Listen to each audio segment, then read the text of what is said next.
And we're live in 5, 4, 3, 2, 1. And welcome, folks, to episode 91 of the DayZ podcast. We are joined today, as always, by Lad and Marks. How you doing, boys?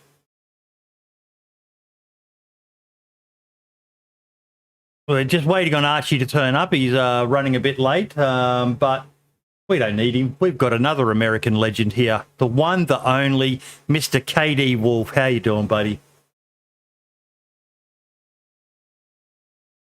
Dude, I am so happy to have you on. There's probably a lot of people who, it was years ago. Like, you've just recently come back to DayZ, but there's probably not a lot of people who remember you from. I just had someone put a tweet up asking people what the golden age of DayZ was for them, and one of the options was when Standalone was first released. And as buggy, as broken, as shitty as the game was, mate, for me, that is the golden age. It was fucking amazing. I tagged you in it. When you, Mr. B, Mr. Moon, Jam Jar, Potato, LP, yourself, you guys were like the kings of DayZ Standalone back in the day. Once Frankie stopped making his videos and that, just the amazing memories I've got from watching you play this fucking awesome game, and the others. You got to do the Survivor games when they were still doing the good ones, not that abomination they released as a mod. Yeah.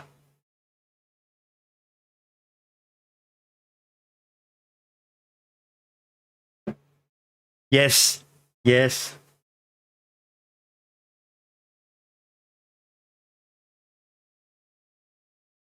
At all of the decisions that have been made by the devs, I almost miss that more than what we have now, which is obviously significantly better now. But yeah, those are really good times, man. Apologies to everyone. I just hadn't turned on one of the audio things. Just confirm you can hear everyone now, folks. Test 1 2 3. Testing 1 2. You just Check. Can you hear me? Check. Yep. They can hear now. Awesome, yeah. Awesome. So yeah, what we were saying was, I don't know whether you guys heard of it. KD said that even he kind of misses the buggy, broken version that DayZ was. It was, like you think back to just the experiences that even happened because of those bugs. It's kind of a unique game in that some people I know, they look back and they go, buggy, broken piece of shit, I'll never play DayZ again. But for those of us who were hardcore into it, it annoyed you, it frustrated you, but you can look back and laugh at some of that shit now, can't you, KD? Yeah. It was like all part of it. And that was, I feel like DayZ, I don't know the history of alpha games, but I feel like DayZ was one of the kind of the first alpha games where, you bought into it knowing it was alpha. Yes. And you kind of expected it, and people weren't as bitter about it, as they are now about unreleased games. But back then, it was kind of the golden age of alpha games. Yes. And so you didn't get as frustrated as you do now. Now it's like, okay, another alpha game. Are you kidding me? Like, we're basically playing to test these games. But back then, it wasn't that bad. You weren't as spurned over it. Yeah, it was. Did any of you other guys play back in the very early access days of Standalone, like within that first 6-month period after it got released? No, my first patch was 0.59. I remember the exact date I got the game, March the 3rd, 2016. Wow. What about you, Archie? And welcome. Yeah, I definitely did. Sorry. Yeah, I definitely did. I remember the first time I saw this guy named Normal Difficulty playing it on YouTube, and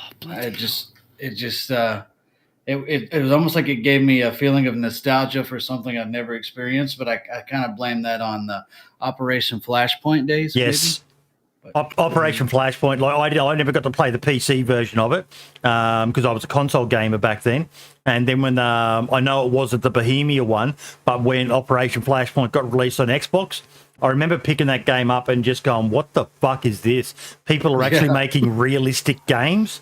Because I just kept on dying because I was treating it like Call of Duty. Just run in. And then my mind slowly kicked back and went, well, how about if I do this a bit more tactically? And I started engaging some of the shit that I learned in 9 years in the Army. And I started actually completing the missions. And I was like, oh, man, I'm hooked. But I never really encountered anything like it again until I saw DayZ. What about you, Marks? Yeah, no, I think it was the same way. I had a PC that couldn't run Arma 3. Yep. I remember watching, it was Soviet Womble's Arma 2 videos. He's another fucking legend, Soviet Womble. I got that and was like addicted to it, but I couldn't really get into I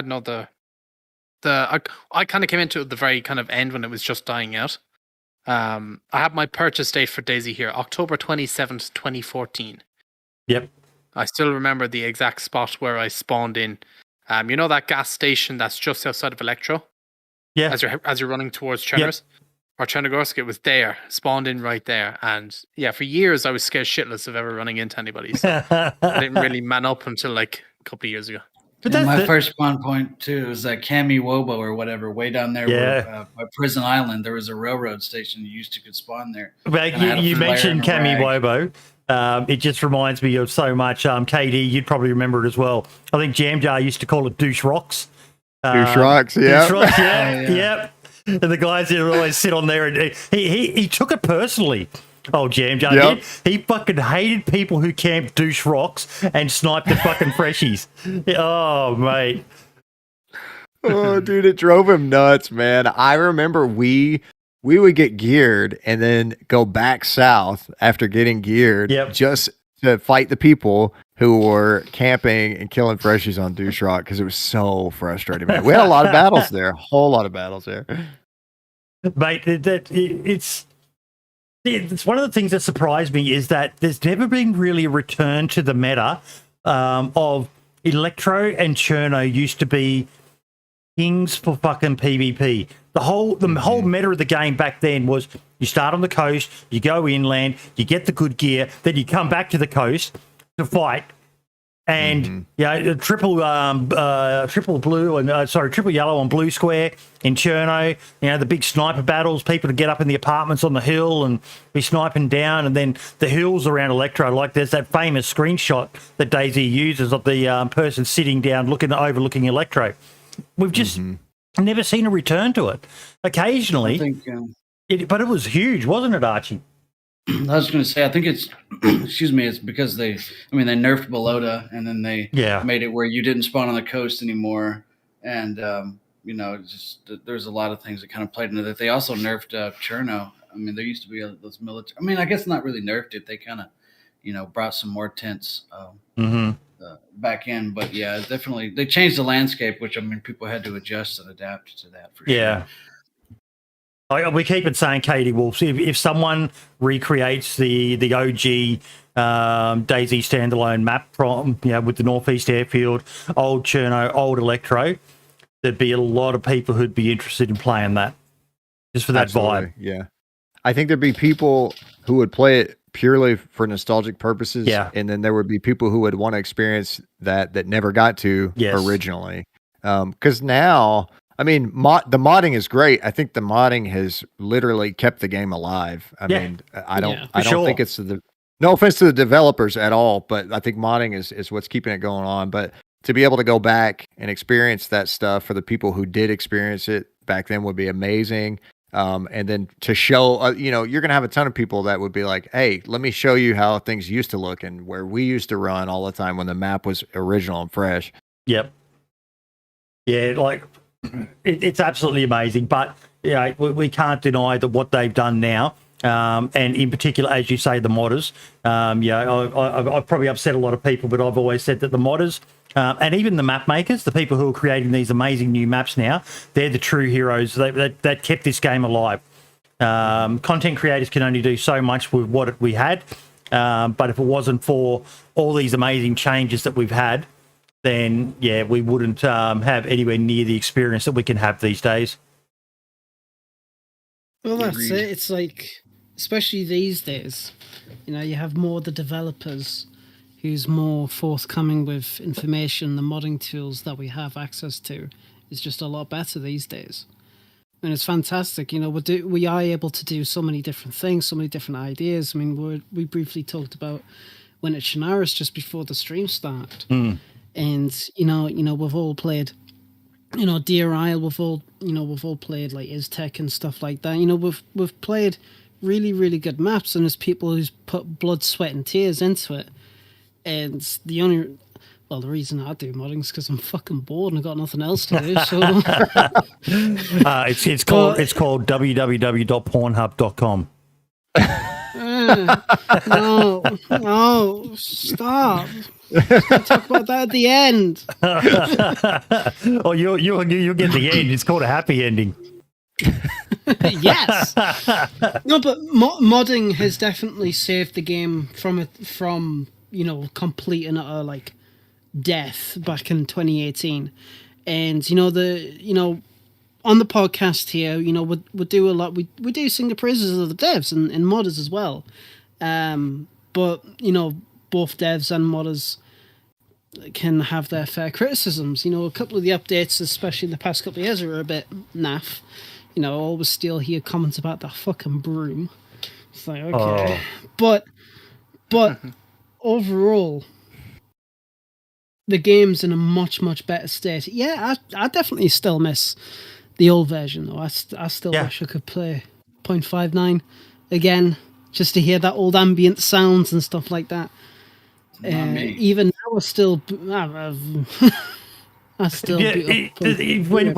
we say that, Archie, you've got to temper it with, it'd be great to go back and play the original map with the current mechanics. What do you reckon, KD? Yeah, absolutely. I mean, it's tough because, you know, I understand. I guess I work in IT and I deal a lot with like project managers and stuff. And so I understand from like the devs viewpoint, you know, it's hard without some like clear guidance and a clear path forward to figure out what to do with this big project that they're working on, especially, you know, when they did combine two engines and all of that mess. You're actually quite good friends with Brian Hicks, aren't you? I used to be. That's a different story. we had some differing political views, and we kind of went our separate ways. Yes. But it was like on good terms. Like it wasn't bad or anything like that. But yeah, like I get it. Like if you don't have clear guidance and know exactly what to do, it gets kind of crazy, especially with a big project like DayZ. And so I feel like if modders hadn't kind of stepped in and done their thing, we would literally be looking at like a giant open world BR and everybody would just want to kill each other. And I think that's, in my opinion, that's where DayZ started like straying from its original form. Was they started taking out elements. And again, no offense to the devs, I get it. I know it's crazy. I can't imagine what it looks like behind the scenes, but they started taking out a lot of survival aspects of the game, and it kind of forced people like, okay, I've got all this gear. Now what do I do? Well, I just go kill people. And that's it. And it slowly started not becoming a survival game. And I think when the modders came in, they extended the life of the game, 1, and 2, they started kind of making it more back to what its original purpose was a true like zombie survival game, which is what I wanted to see. And that's what brought me back into it. I stopped. Well, I was about to ask you what got you back into it. So that's it. That's it. Yeah. People were like, because I'd be streaming other games and I mean, you guys know I don't stream full time anymore. So I kind of just play whatever I want and I don't get any views anymore, but I don't care. Like, it's not a big deal. I'm not doing it for money or try to get big again. But people are like, you got to play DayZ. Like there's a bunch of mods and stuff. And I'm like, all right, I'll give it a shot. And I started playing, I think it was, man, I can't remember what server it was, but they had added like a bunch of survival stuff back into it. And I remember I was like sitting down, like fishing and then crafting a campfire. And then they had bows in, which was really nice. And the crossbow had been modded back into the game, which is nuts to me. I don't know why they would take that out in the first place. Yeah. But I was like, man, like I could actually start getting back into DayZ again. And it's what people want to see me play anyway. So yeah, man, it's the more survival stuff that gets modded back into the game, that's crazy to say, right? Like the survival stuff gets taken out and people have to mod it back in. That's absolutely nuts to me. But the more I want to play, because that's how I like playing DayZ, as a survival game, not as like a battle royale game. A survival game with elements of PvP, but you know, we have to be honest. The PvP servers are king. The ones where you know 5,000 times starting money and loot and God knows what else. But yeah, see, that's they're missing out, in my opinion. I agree. That's the thing with modern DayZ as it is. So yes, it's got a really, it's got a pretty solid groundwork for actual survival gameplay, which is obviously it's kind of key to the whole fucking thing. But with the way that DayZ plays and functions, it's an absolute no-brainer that PvP servers are absolutely killing it right now. And they have done since alpha days. I mean, the 420 servers and stuff like that, and even more so when modding was completely, properly introduced.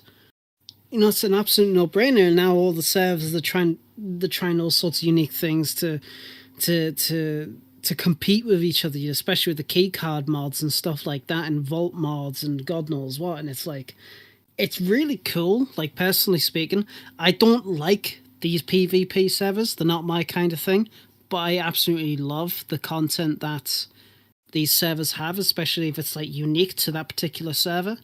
The first keycard mods, when you made your video on Rearmed, that server it's still number one as far as I'm aware. Yeah, I think so. And it's all these servers that bring something unique to the table, and it's really great to see. It's really fantastic. I've got to check them out, actually. They've just opened a server in Australia, Rearmed.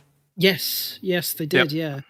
So, as a modder, it's really, really cool to see what people can do with the Frankenstein engine that we have.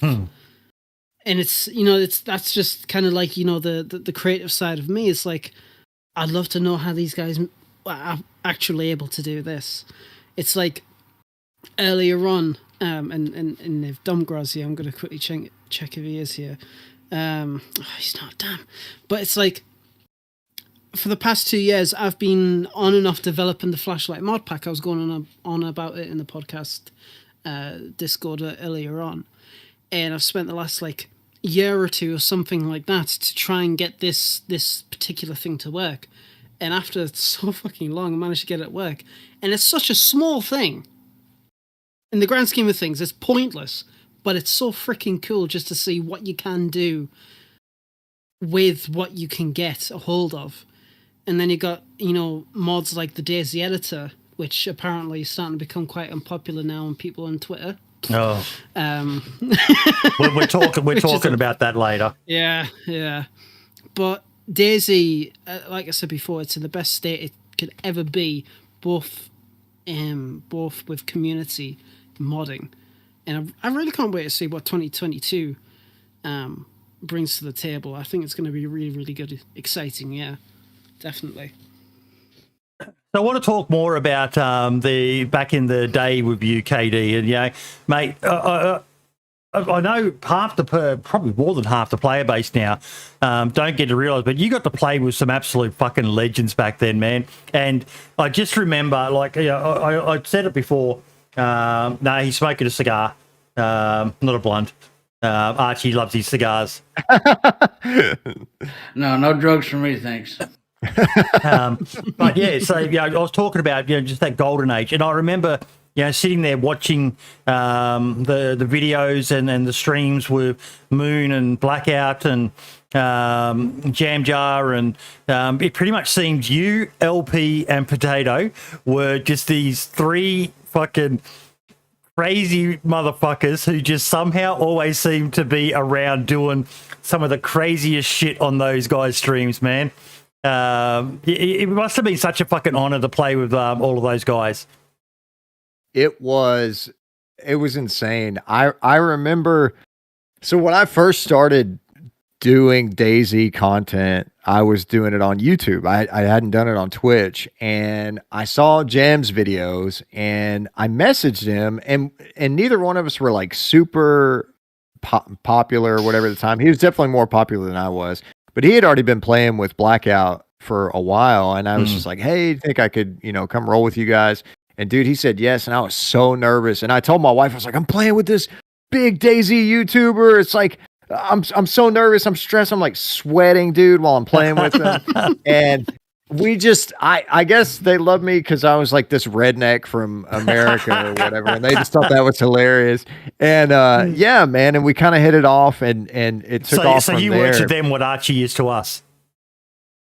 Yeah, if you were the redneck from the U.S., yeah, that's I prefer rural American, but yeah, but yeah, man. And then we got in step with Moon and all of those guys, and it was wild. It kind of took off from there. And but you really seem to bond with Potato and LB. Yeah. I feel like so Jam and Moon and B are more of like the almost like RP, kind of really like they like the interaction type content, and that's great. And obviously there's an audience for that, and people love that. And then me and LP and Dado are more just like the jovial, like, are we going to shoot this guy that's running with us or not? I don't know. Maybe. Like, I still remember one time, I can't remember the guy's name, but I had like befriended this dude, and we were like best buddies throughout this whole play session. I'd been streaming for like 4 hours, and Dado just like offs him because he does like one thing that he thought was shady, and it just broke my heart. I was so devastated. But I think, for us, that was like, you had no idea if that was going to happen or not. And that was kind of the draw. So we were more like the comedic relief in the content, and those guys were more like the more serious, like role playing type you stuff. did Survivor games with Potato, didn't you? Yeah, I did both of them with Dado, and I think the first time Minder killed me. Minder, I always say Minder. Minder killed me right at the beginning. Yep.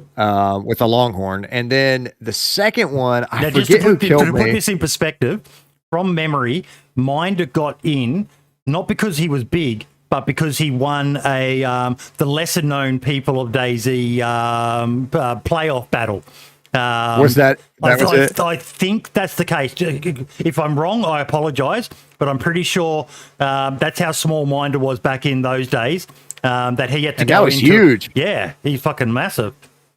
Yeah. And then I remember the second Survivor games, I died first, and Dado actually cut my body up and put me in his backpack because he was going to try to win. I remember that, and bring me along. So yeah, man. I think you guys died outside one of those brown log cabins from memory. Yep. That was it. Yep. And he was heartbroken. Me with a shotgun. He was absolutely heartbroken. Like, we were never really good at that. Mark's doesn't like the idea of the Survivor games, but I remember watching them live. I remember being up at like 2 a.m. in the fucking morning here in Australia on a Monday morning, so I could just watch them, because for some reason they always did it on fucking Sundays in America, which was Mondays for us here in Australia. But I just wanted to watch them because it was, the who's who of DayZ. Plus, after the first few, they started having these playoff battles where up and comers could enter in, and basically in elimination, the winners of it would get to enter as a duo and go up against. And there was some of the names in those Survivor games back then, mate. You had Summit, Syndicate, Lyric. Just some guys who are, they're top fucking 0.1 percenters on Twitch to this day. And they were all, Survivor games broke new ground. There'd been nothing like it on Twitch. Right. And it was weird too, because I remember I would talk to those guys in the lobby and the pregame and stuff and just be joking around, because back then I didn't know anything about Twitch. I had just started streaming. I didn't know anybody who was anybody. So just hanging out and talking with Lyric and Summit and those guys, and then realizing later, now that I'm a washed up streamer, I'm like, bro, those were the big guys at Twitch. It's wild. It's wild. You got some great memories though, mate, and you gave some great memories. That's the more important thing. Like I said, the other three were, they were bigger, but that was because they were more polished, and their content was the interaction focus. Whereas you three were just amazing to fucking watch, because as you said, you just pretty much just played by the seat of your pants. You weren't really looking for a story out of every potential interaction. You were just having fun. It was great to watch. Three mates just playing DayZ, and the other three that I tagged in that post I was talking about earlier. The only ever thing I've seen similar was the Running Man, Super FT, LOL, and Barely Infected. Those three playing together, just they just had this natural vibe that was beautiful to watch for anyone watching it, and why they all became synonymous names in the community. Yeah, I think it was mainly because we were just like you said, it was just like three buddies playing DayZ, and so a lot of people could relate to that. And like I said, obviously there's a place and an audience for content and RP and interaction and stuff. But then on the flip side, there's people who just, oh yeah, like I get that. Like that's how me and my buddies interact when we play together. So. Yep, and it makes me think of we've got Frankie on PC's just come back, and he's making videos, which is fucking amazing. Like I ran on an official server the other day, and I met a guy who'd had the game for 3 days, and all he'd been doing was dying and dying and dying. Because Frankie's videos are great, but they don't show the real experience of what DayZ is. They're carefully edited, beautifully edited, well, I'll add. But for someone who's watched a Frankie, or a Mr. Moon video, and all they're seeing is these great interactions, they're not realizing the hard slog of finding food, finding water, finding a gun, finding ammo that matches the gun. You mentioned before about the brooms comment. The other comment I love seeing is, I've got 4 guns and 4 different fucking types of ammunition that won't fit them. Stupid fucking game. And it's like, you're not getting what DayZ's about. And these carefully edited videos, whilst they're great and they draw in people, some people I think load in and they expect to have a situation like they see in a Frankie video or a Mr. Moon video or a Mr. B video or something like that, and that's not what most people will get in DayZ. Yeah, no, not at all. 5% of it is that, and the 95% of it is the struggle, the dying constantly, the getting one tapped, across the map or whatever it'll be. Yeah, and it makes some of the guys who get good content, Archie, like some of your videos. Your I don't know if you've ever watched any of Archie's videos, KD, but he loves to troll people. He's got 2 areas of content that he's fucking amazing at, and that's guides and trolling videos. And he does some nasty fucking shit to people. But that sounds like my kind of video. Oh, mate, you would like the toxic soup, and he gets people up and tricks them into glitches that will give them fucking infinite health and all the rest of it, but they're not actual glitches. He just gets them to F11, and it's fucking hilarious to watch. He actually had a video removed because they thought he was teaching hacks, and he had to explain to BI that no, it's a troll video. I'm basically exploiting the idiots who do want to do those sorts of things. But those videos, they take hours to get the footage for, don't they? You honestly, like, it was, you would stream for 8-10 hours to get a 10-minute video, Yeah. Easily. Yeah. Easily. That's why, I think that's why I know Boydie and I got to go back and forth about like the stage content and videos. I don't want to get off on that again, but even the people who admit that their stuff is scripted, it's just so hard to get organic stuff. And I think that's why people appreciate it so much more. I know that's why I do. Just speaking, from my experience, when I have to stream, sit there in my chair and sweat for 8 hours and go through the lulls and the highs and the, just to get that 10-15 minutes of footage. And then, 5 minutes of that ends up on the, in the recycling bin anyway. So. Now, you also got to do some of the PAX conventions as well, didn't you, KD? Yeah, I did PAX South and then PAX East. And PAX South was awesome. Have you got any of you guys been to PAX South? No, I didn't go south. No. Like that before. So there was this bar that we would hang out. It was like a bar restaurant called Waxy's. So me and my wife, when we got to PAX South, I think it's in Austin, Texas. We got there and we went and picked B up from the airport, and we were like, "Hey, let's go out to eat." Because the convention's not until the next day. And so we went and we found this place right outside the hotel called Waxy's, and it was like an Irish pub / restaurant. And we went in, and it was me and B and my wife, and we were just eating, what do you call them? Fish and chips? Yep. Yep, Yeah, fish and chips. We're eating that traditional British meal, I guess. And Yes. there were like people in there that recognized us and were like coming up to the table and like talking to us and asking for autographs and stuff. It was wild. I'd never experienced anything like that before, and I was super nervous. But it was awesome. And so that's like, I haven't been to PAX South since that one, but apparently everybody who goes, that's like the place that they all hang out. It's like Waxy's. It's like the joint where the streamers hang. But I remember going to the convention and I was super nervous. And I had played with Anthony Kongfan a lot. And I remember meeting him and I was so nervous. I was like drenched in sweat. I was in a hoodie because it was kind of cold, but I was like drenched in sweat. And he like gives me a hug. And he's like, "Whoa, bro, have you been working out?" And I thought he was like complimenting me, but he was like, "Dude, you're like covered in sweat." I was like, "Dude, I'm so nervous, man. This is awful." Like I was terrified. PAX East was better. It was definitely much better. Which is the one where Moon and Ciao rocked up pissed as fuck to the panel with Brian Hicks? That was PAX South. PAX South. That is one of the legendary moments of DayZ history, folks. They've got a panel with Brian Hicks, Mr. Moon, Jam Jar. I think Echo was there as well. Yep. And Moon and Mr. Ciao are drunk as fuck. And Brian's trying to engage them in conversation.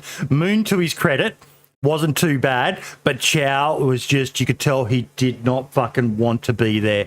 He just did not want, he was hungover as fuck, or most likely still smashed. What's the background of that? What happened to lead up to that?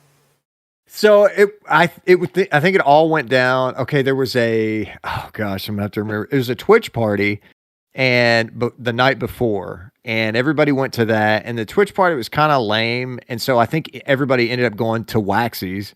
And then I don't drink, but dude, everybody else did, and they got smashed. I mean, absolutely smashed. I remember getting up. I'm like a morning person, so I get up early. I got up early the next day, and I'm like outside of Waxy's because it's literally right across the street from the hotel. I'm just like looking around on my phone and stuff, getting ready to go to the convention center. And Moon is out there just smoking, like standing there. I'm like, dude, did you ever go to sleep? He was wearing the same clothes. He's like, no, I didn't go to sleep. And so when we got to the convention center and we're like walking past the hall and like in the room, everybody's getting ready to speak and stuff. Like Ciao, dude, he did not look like he wanted to be there. He was so out of it. He was, I don't know if he was still drunk or just like really hungover or whatever. He was definitely out of it. And I remember reading comments like on Reddit and stuff afterwards, and people were like, wow, he looks like he's a really mean person and he didn't want to be there. Yes. And it's not, I was like, no, it's not like that. I think he just had a really bad headache and he was exhausted because he had spent they wanted to have fun at PAX. And so I can't blame them for it. It was just, I remember that. It was really funny. So you get the opportunity to get pissed, you're going to take it, Yeah. I was like, I don't blame them. They were having fun last night. So that was, I remember watching that panel live, and it was just like, oh man, those guys do not want to fucking be there. Oh man, it was just funny reading the comments afterwards. I was like, oh, if only these people knew. Yeah, but no, man, it's amazing the legacy of DayZ, and I really hope that they try to come back to some of that, because it created so many amazing memories that, not just for the people who got to go like yourself and that, but for the fans of the game as well. It was awesome seeing these panels where the likes of yourself and all that were up there talking about DayZ and just sharing these memories and helping promote the game in a way that it really needed. Yeah, it's kind of humbling when, like, a few weeks ago I was streaming and a guy comes in and he was like, dude, because I'm the kind of person where my memory, I live very much in the moment, and my memory is not super great unless you remind me of something, and then I remember everything. Like, I would not have remembered all of that stuff about Waxy's if you hadn't brought it up. Yeah. And so this guy comes in and he's like, bro, do you remember like this and this situation that happened with this and this streamer and you? And he was like, that was such a good time in my childhood. And he's like, I've already graduated high school. I'm in college now. I'm like, not only am I like honored and like I was part of this kid's like, childhood, but also feel really old at the same time. So it's humbling, man. When people are like, dude, I watched you growing up. Like you were, I watched you when I was going through this and going through anxiety and all this stuff. It's cool, man. It's awesome. What's some of your favorite memories from back then? Oh, dude, I was hoping you'd ask this. I think honestly, my favorite memory was, and no offense to Dato and Patriot and those guys, because I don't think I really knew them at this time, but it was when it was me, Blackout, and Jam. I think it was Jam's Go West video on YouTube. And then mine, the same video that covered the same content was, I think it was like Our Trip North or something like that was the name of my video. But just because the thing about DayZ, and I don't care like how many people don't like it because it's broken and all this stuff, but you will never, at least not right now, and up until this point, there is no other game out there that captures like the dystopian atmospheric style of DayZ. Like there's no game where all of the ambience and like the atmosphere around whatever area you're in, there's nothing out there that will capture like post-apocalyptic, you're in a Russian zombie apocalypse like DayZ does. There's just nothing out there. There's not any other game where you can stand, at the top of the hill outside of Electro and like look across and get that feeling. There's just nothing like that. So our video where we went out west with just me, Jam, and Blackout, and I remember Jam was walking down like some railroad tracks, and Blackout, he's the sniper in the group, and I remember just sitting. You know how your character sits like with his gun when he like kneels. Yeah. I remember sitting up against a tree, and Blackout was prone by these rocks. And Jam sees a guy and he goes down because they always try to have interaction. Of course, I'm like, just shoot him, bro, just shoot him. But Jam goes down there and he starts talking to this guy, and we hear Jam in our comms, but we don't hear what the other guy's saying. And you could kind of tell the way the guy was moving, like it was about to go south really quick. And I remember Blackout, he's like got his Overwatch and he just snipes the guy, and the dude just drops. And I was like, man, this is such a cool experience. And I didn't do anything, like I didn't shoot anybody or do anything, but it was so cool to see like, to experience from my perspective. I'm watching Blackout. I see Jam, like 50 meters down this hill talking to this guy. And that's what, that is like the experience of DayZ. You have no idea what's going to happen. Everything's on the line all the time. And that's what makes everything matter and everything worth it. And I don't think that there's anything else out there that even comes close to that, honestly. I just shared a link to that video. I still go back and watch some of those old school videos, mate. Jam and Mr. B. Like I've said many a time that Mr. B in particular, his diaries and hardcore series were on par with the stuff Frankie was making at the time. There was his use of music was beyond par, but Katie kind of had this shtick running with these guys that they were a little bit more serious. And KD just did zero fucks given. And one of my main memories is them always going, KD, what the fuck are you doing? Hey, KD, why did you do that? Were you trolling them or? No, that's just how I am. Like I always just want to have fun, and I don't ever take anything like too seriously. And not that they take stuff too seriously, but they were like my parents in DayZ, basically. Yes. Like they love me, but it was like this endearing love where like they knew I was going to get in trouble, and they were always bailing me out of situations and stuff like that. So, the dynamic between all of you, mate, was what made it so good. It was, you see some people do collabs, and you could tell they're really just collabing for the sake of collabing. You guys were mates playing the game together, and what happened happened, and that's you can't create that out of nothing, Archie, can you? Right, exactly. Yeah, and that's what makes it so nostalgic for us, I think. So we ever definitely go ahead, sorry. No, you go. I was going to say I definitely agree with him though, because this game definitely has a charm that cannot be duplicated. It's often imitated, never duplicated. There's been, like we talk about it almost every podcast, all the flash in the pan games that have tried to come along and take that je ne sais quoi, as they say, and it's just it doesn't happen. I think DanceofJesus just vomited in his mouth a little bit here and you trying to say French words. No, it's like hearing myself, like the way I describe DayZ. Like people complain about the game, but I can stand up on top of this hill and I can chop down every single tree on the map. You know what I mean? I can run all the way over there as far as I can see, 3 clicks away to that. We actually did that for a video back in the day, around the time when KD and all them were blowing up. I was playing here in a small community with some Aussie DayZ streamers, Charlie DayZ and people like that. You remember Charlie, do you, KD? Yep. And we did a lumberjack party. I think it might have been for his birthday or something like that. But we took axes, chainsaws when they were still in the game, and we went up to the hills above Berezino, and we just cut down every fucking tree we could see, just for the shits and giggles.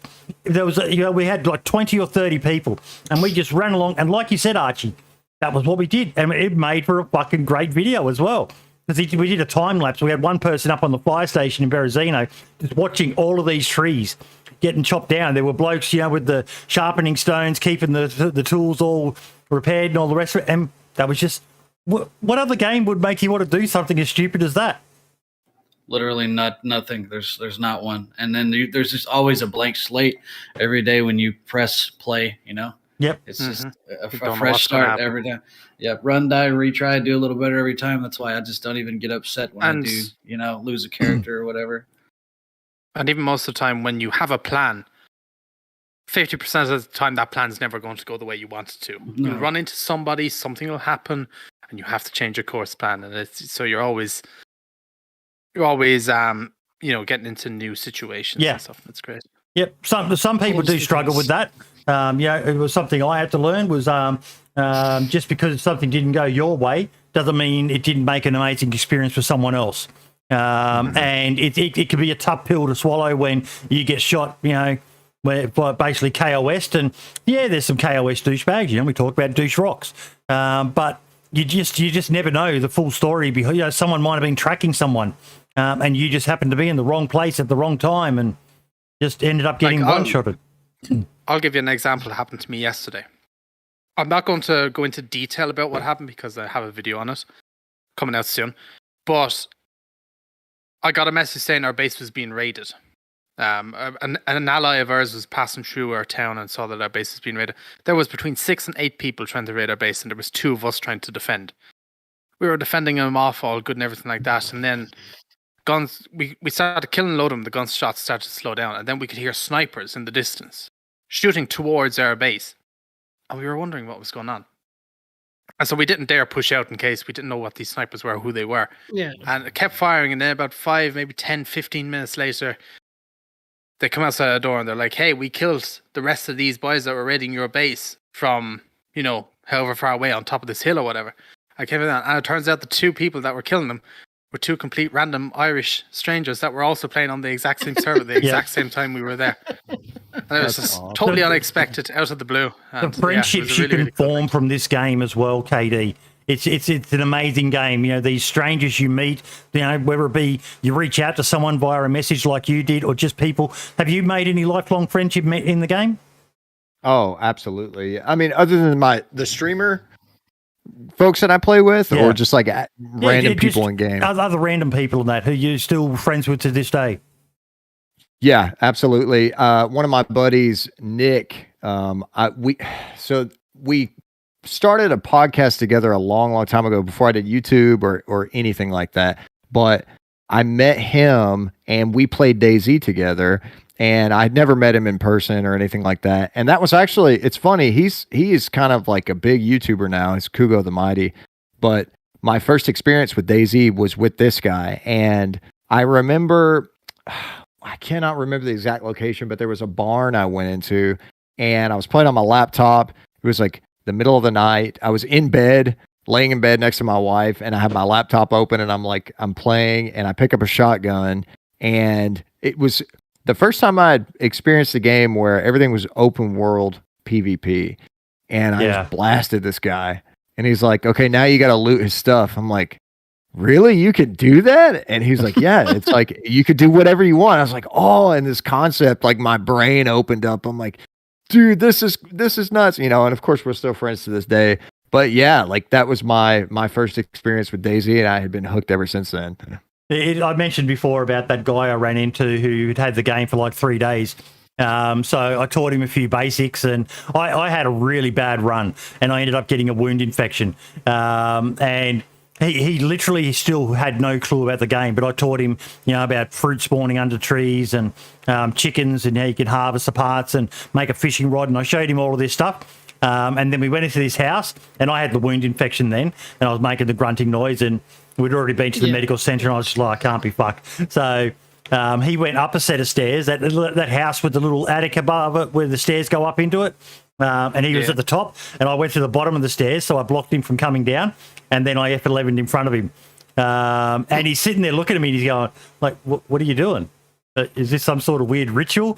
Or something like that, and I didn't say a single word to him, and I just F11, and all I could I just did it with a knife, and all I could think was he's probably sitting there going, what the fuck just happened? He's probably going to remember that for the rest of his life, because you remember those people who help you when you're new to the game, and this random guy who helped him and then just pressed F, he just committed suicide. What the fuck? He probably didn't even know you could commit suicide in the game, because he said literally all he knew about DayZ was watching Frankie on PC's latest videos, and he thought he'd give the game a try. It's amazing what you can do in this game, and the relationships you form with people who you meet in the game. The betrayals, the friendships, lad. It's just amazing.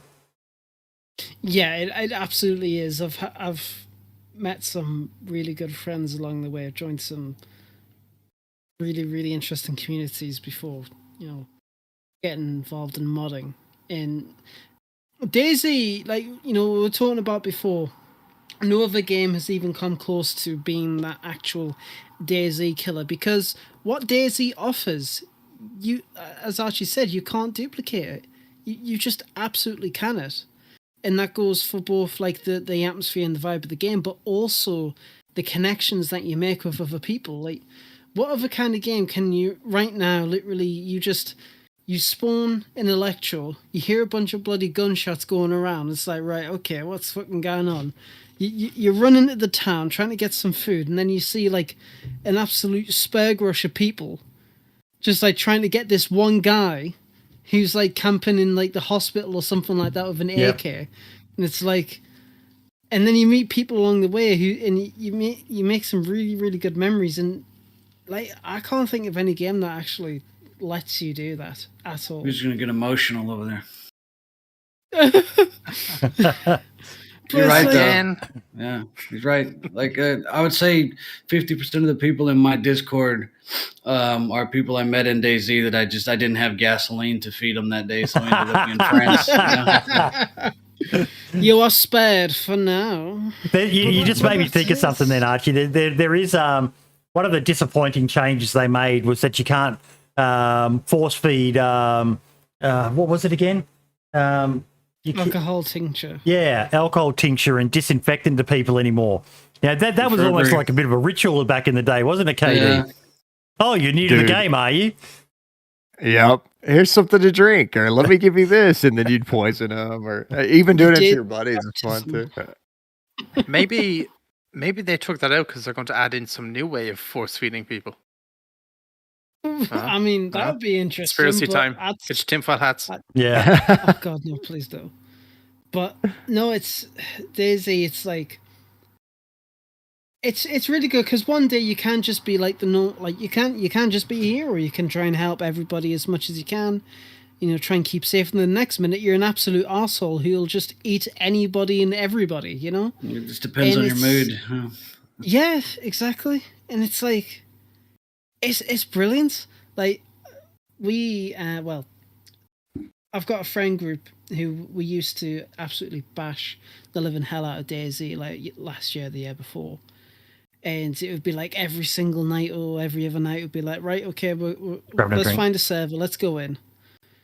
And it would be the case where we'd instantly run to a trader, get kitted up, and then we just go out to find the biggest base, the biggest group, and just shit them up just for like maybe 10 minutes at a time before we get absolutely destroyed.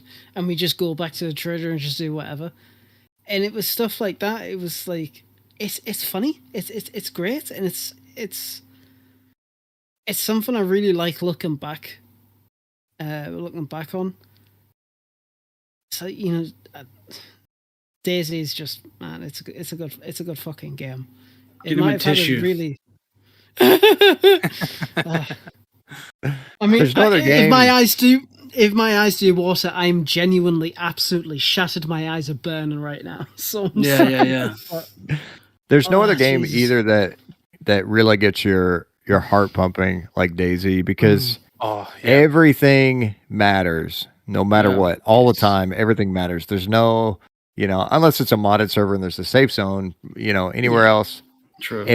Everything matters. Like, all of your gear matters. Anything you pick up, if you lose it, you lose it. I mean, that's how the only other game that I think that kind of comes close is EVE Online, but even in EVE, there's safe areas. In DayZ, it's just, you never know what's going to happen. You have no idea. Yeah. In my experience, it introduced gear fear, like there wasn't, because, people compare it to Escape from Tarkov, but even then you can insure that stuff, like there's nothing. You get it back, well, the only insurance you have in DayZ is that maybe it won't get ruined and maybe your buddy will dump in the bush and you can run back in time, but most likely not.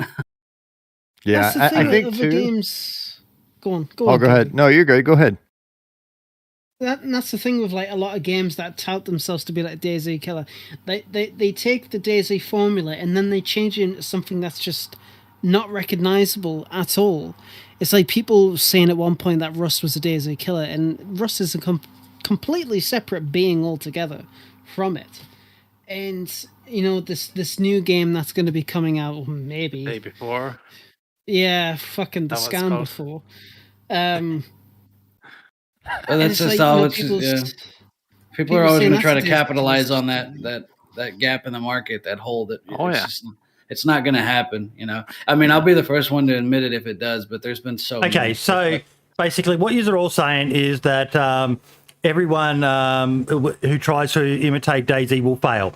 And I agree. Yes. Yeah. But no, maybe not. Maybe not. There could be one that comes along that's, on par, maybe, but it's never going to imitate the charm, and that's why I think it's good that these games like Rust, they've done their own spin on it.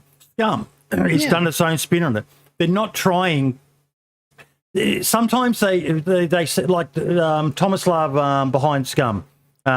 He's been, there's a few tweets out there where he's basically saying, we're better than DayZ and all the rest of it. I don't like it when they do that.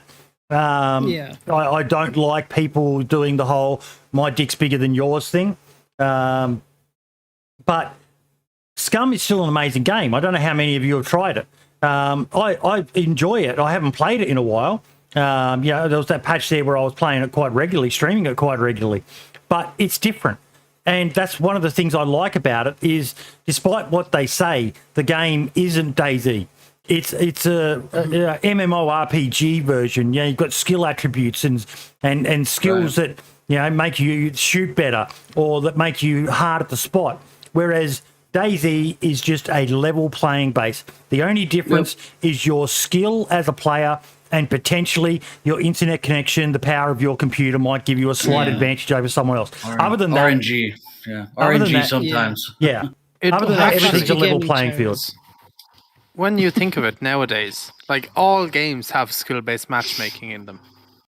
But the only kind of, I think, genre that shouldn't have any skill-based matchmaking in them is literally the survival genre.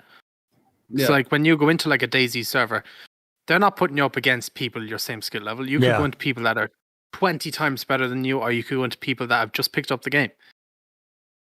And I like that fact about DayZ, and I think that's one of the things that makes it unique, is that it's not one of these... But it's a game that also rewards your experience. Like, I got in a lot of trouble some time back when I interviewed Mr. Moon, and the topic of the Running Man came up, and I called the Running Man the Everyman. And he got a bit upset about me calling him that. But my whole premise with it was, now you look at someone like Smoke. Smoke is a PvP god.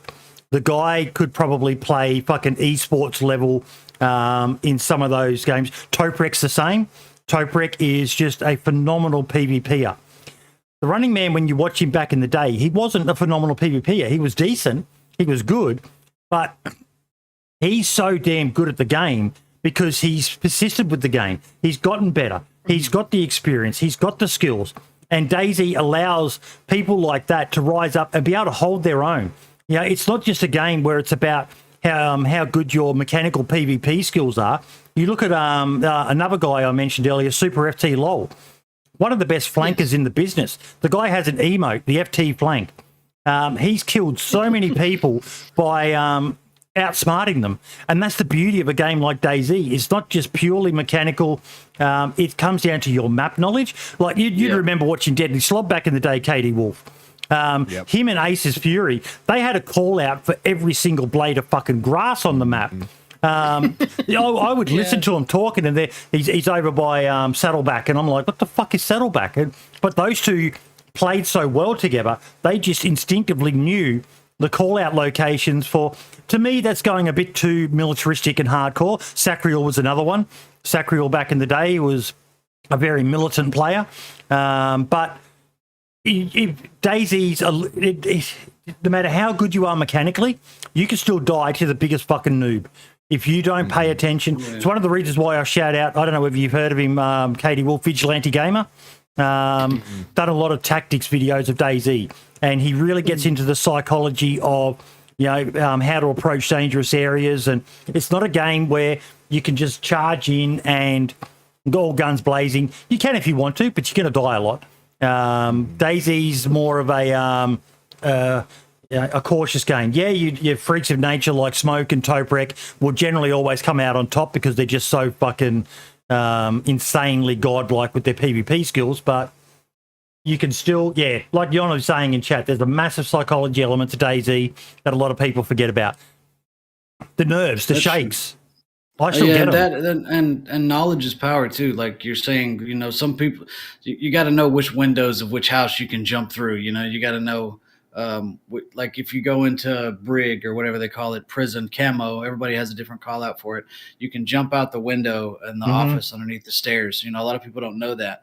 And then you can flank the guy who thinks you're trapped in the building. You just jump out the window, run around and smoke him. A lot of people, that comes from, playing the game, watching the game.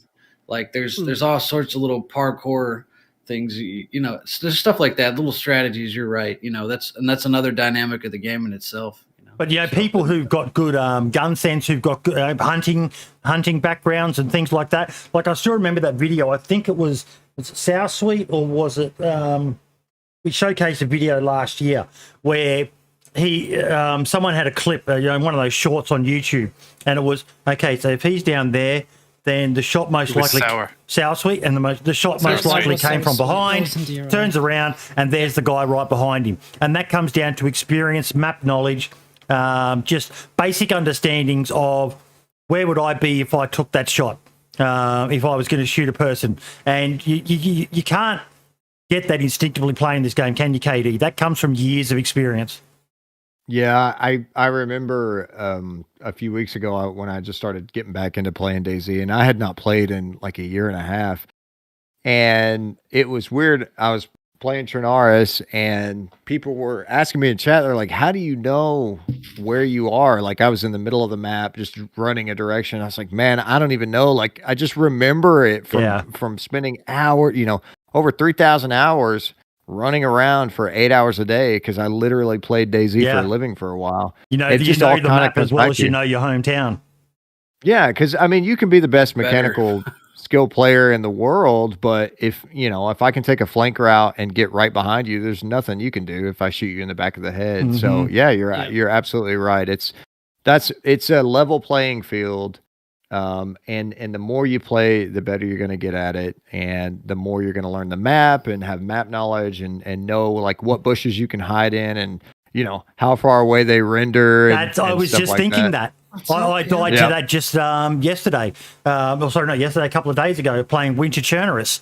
And I made a simple mistake. To me, it looked like I was in shadows and in a bush. And yes, the bushes aren't great, but I said to myself, but they render in differently at a distance. But I forgot about the fact that I wasn't in shadow at a distance. The shadow just didn't render. And this guy just, he two-tapped me, knocked me unconscious, and then I got up and he knocked me again. and I'd already killed his mate, and I was waiting for him. It was probably about 20 minutes later. But persistence, experience, he outflanked me. I thought I had the superior flanking position, but I didn't, and I chose a stupid spot.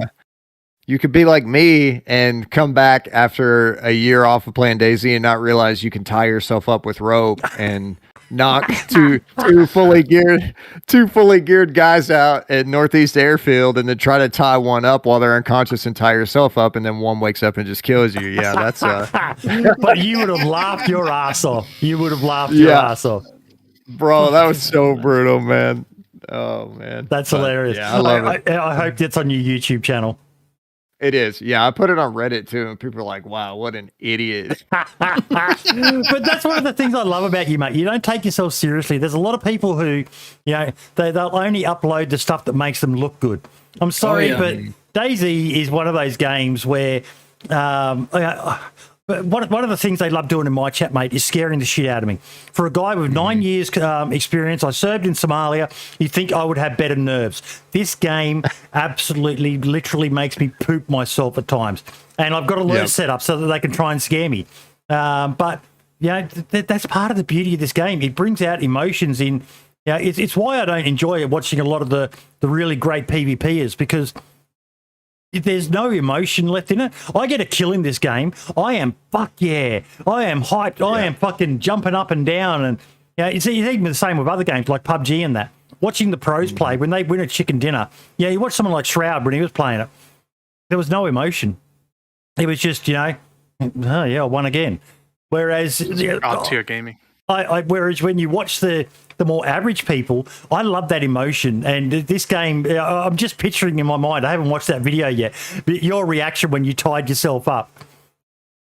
Oh man, it was just, it was hilarious. People were they thought it was so funny. Of course, chat, like they never let my ego get too big. Like they always just make fun of me. You've got a good chat. You've got a good community then. Yeah. They don't blow wind up your ass. They keep you honest. Dude, I could hit like 1,000 meter. Yeah, I could hit like 1,000 meter shot, and they'd be like, "That was all right, I guess." It's supposed to be good. Yeah. Fucking casual. We have our resident person who keeps our egos in balance, Ike, but he hasn't turned up yet so far today. But yeah, he's got a pet project of keeping me fucking well grounded. He loves to insult me. Oh yeah, every single stream just takes the fucking piss out of you. It's great. Yeah, see, there's another one. Ceramore is great for his emotions. Even Toprek. Toprek is one of the most emotive people playing this game. For someone who's god tier at his PvP, Smoke's the same. They could just be the sort of guys who run around and just smoke everything in sight, for want of a better word. But they're just as happy being on the coast of a freshie, having shenanigans.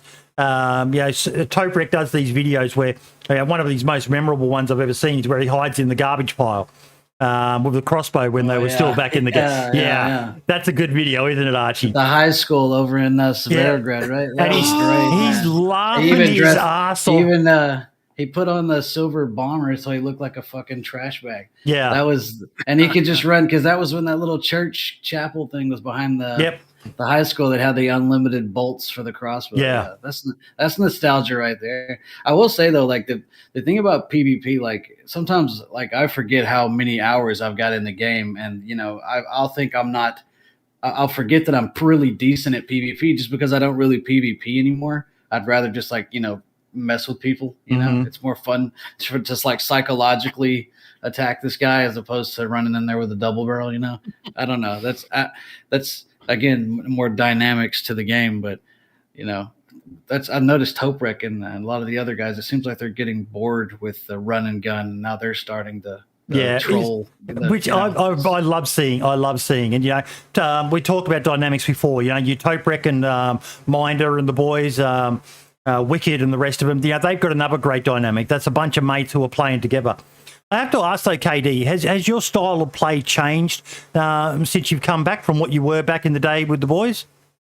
I think this is a result of the way that the game's content has gone. I will get to a point where I think back in the day, because I streamed all of the time, I did try to interact with people when I could. You know, I wasn't just KOS all the time. And now I'm kind of, at least if it's not a very well modded server, I get kind of bored. And I think a lot of people do this, and they're like, okay, well, I guess we'll just go kill people now because there's not really anything else to do. Yeah. And that's been a frustration for me too. And why I'm so grateful for modders is because of all of the, like, you know, like I was saying earlier, all the survival stuff that they've taken out of the game. You know, a lot of people now, and like you guys were saying, the big servers are the PvP servers. But I think that there is an audience for, you know, just straight up crazy PvP and BR type modes. But I also think people don't really know what they want. And a lot of the people who are coming into this game and just thinking that it's a PvP game and kind of like an open world BR, they haven't experienced like the survival aspect of the game because so much of that has been gutted from it by the devs. And like I said, again, I understand project management and software configuration and all this stuff. I get it, and development. But at the same time, it really does suck that it's steering more away. At least the baseline game is steering more away from survival and more into. There's actually a bit of hope. There's a bit of hope. Happy Bombs is another DayZ streamer, and he's probably one of the pillars of the DayZ community. The guy never gets into drama. A little bit of drama found him recently, but we won't really talk about that. But he's actually just started a more hardcore style server. And it's fantastic to see because he's got his other servers, and I tried out Zero. Which one did I jump on? 01. ISTech, I think it was. ISTech. I jumped on the ISTech server, and it was pretty much just PvP. Everyone was just running around shooting each other, and I was kind of like, oh. But he's decided to also launch a more hardcore, lower loot and a few, carefully selected mods and things like that. There's another server, Churnerus Has Fallen, which is extremely hardcore, more survival focused. I know that there's another project that I've been invited to that we had the guys on for the Christmas episode, Genesis. You might want to check that one out, KD. That looks incredibly fucking like they've got underground bunkers that you can build. And it basically it teleports you when you enter the bunker to the bunker. So it's not actually putting the bunker directly underground, but it's just a way that they've overcome the limitations of what they can and can't do. So when you create one, it just randomly creates a bunker somewhere, then it teleports you between it when you come in and out. And what was the other? They've got a base raid alarm that will send you Discord notifications. Saying your base is so they're really coming up with some amazing ideas. Now there's another map I've been invited to play. I'm not allowed to stream it, but I'm going to actually mention it. It's basically it's making use of the new raft mod. It's a series of islands, and you have to travel between the islands to keep finding enough resources to survive. And the islands, like the message I got from my mate Spud was him and his teammate that he's playing with. They're lost at sea. They've got no idea where the next land mass is. It's got the catch rain mod added. Yes, they took catching rain out of DayZ. That one that frustrates me. But they're surviving at sea by fishing and catching rainwater. So there's been a few fights over rations and all the rest of it. But I haven't had a chance yet, but I can't wait to get on and play this server for the survival experience that, it's a bit like Stranded Deep, or I think there's a game called Raft. And these guys are surviving out at sea in DayZ. I love what people are doing with the DayZ engine and coming up with these novel takes, whether it be Escape from Tarkov style servers or these more survival hardcore. Have you played The Long Dark, KD? Yeah. Beautiful game, isn't it?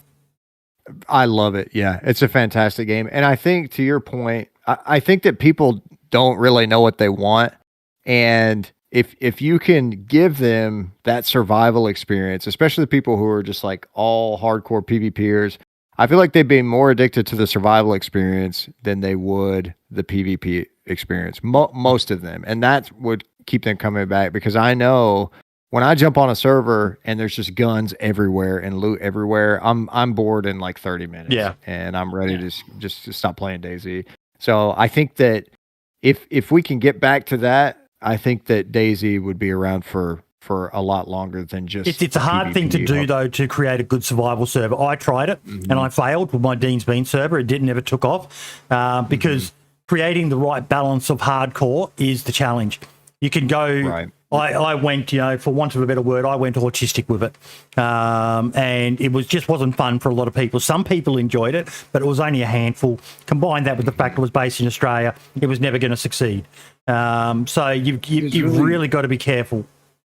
There's really no audience for it, though, and I know everybody likes to say there is, but there's so many people trying to fill that void with the hardcore server, and there's already established hardcore communities that aren't going to be dethroned right now because well, Doug, I mean, they're struggling along, really. I don't mean they're going to come at me for that, but I don't care. That's just the way it is. They're a great server, but right now with the changes to the Steam community, there's a lot less hackers in vanilla. So people that want the vanilla hardcore experience can just go play it over there. Vanilla is hard. You know what I mean? A lot of these hardcore servers aren't even hardcore. Like Dumpgrowl will sit and talk to you ad nauseum about that. If you want the hardcore organic experience, go play on vanilla, go play on official. You don't really need these. Like, I mean, I get it. I like, but right now, like, they're bringing the survival elements back in. The snares are back, the fishing traps are back, the wound infection, the broken legs. The only thing really that we're missing that from the old days, I think, besides Indiana Jones Red 9, there is the bows and crossbows, man. I mean, and. What are they going to give us after they give us that? Then what's everybody going to be waiting on? Besides Ragdoll, but I want the crossbow back so bad. Yeah, I think the experience is there. Oh yeah, there you go. I was waiting for that one. I think the experience is there though, man. If you want the hardcore experience, especially if you have Livonia, go play Livonia Vanilla. You're not going to run into hackers. You might run into some guy glitching, but it's Can you sorry to interrupt, but you just said about Steam changing something about. So hackers are not as frequent on vanilla. What's all that about? It's the first I'm hearing about it. Basically, over Christmas, the main part of Steam was banned in China. Right, yeah, I heard about that, yeah. Yeah, and because of that, the Chinese players aren't able to play games. We've got to be very careful how we word this, or we'll be called racist. You racist.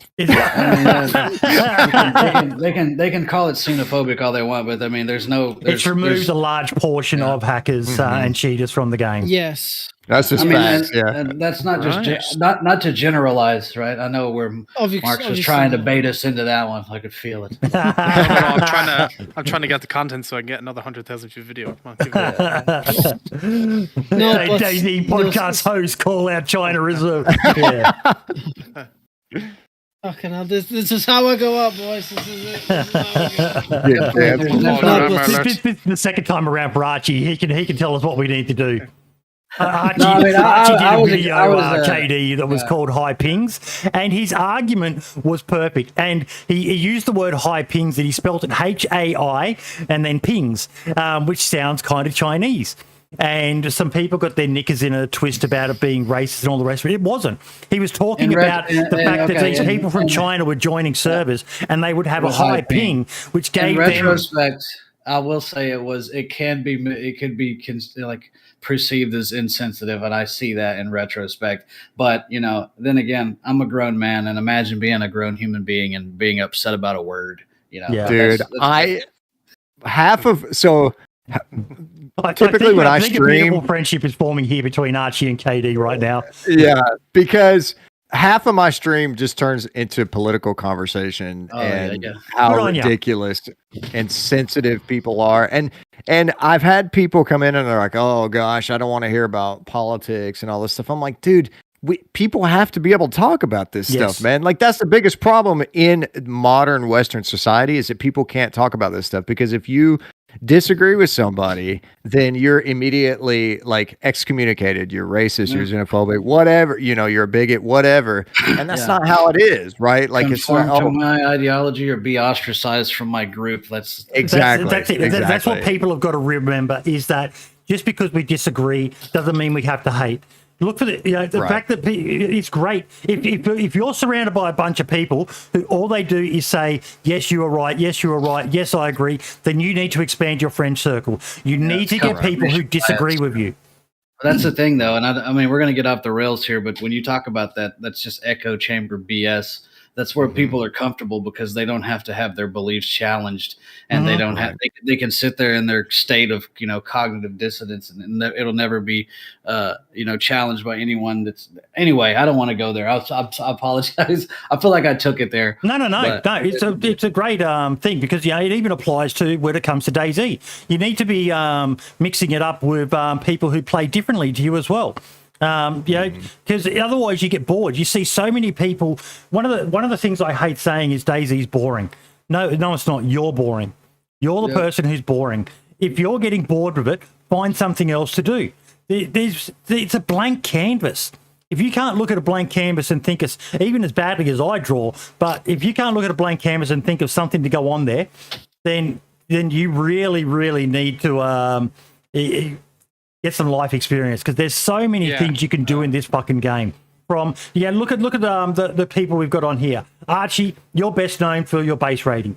That's your fucking thing. Archie, he sees a base mate, the pants are off, dick in hand, and he is fucking raid tooling his way into that. Me, I'm the guy who, KD, you're going to be off fighting with fucking Potato and LP. Come back and I'll have a nice hot meal ready for you boys. I'll have been out hunting and crafting a fire. And she's domesticated. Yeah, I'm the base bitch. I'm happy when I've got a base to get organised, and that's why Moonshine, my mate in chat, me and him get along so well because we love organising things like that. Marks is he does a bit of base raiding as well, but he's more of a PvPer. Lad, he's into the fucking modding side of things.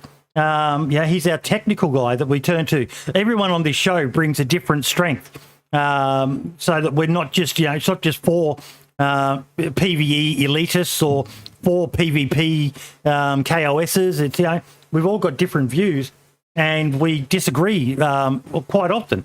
But that's one of the things I think that makes this show, lad.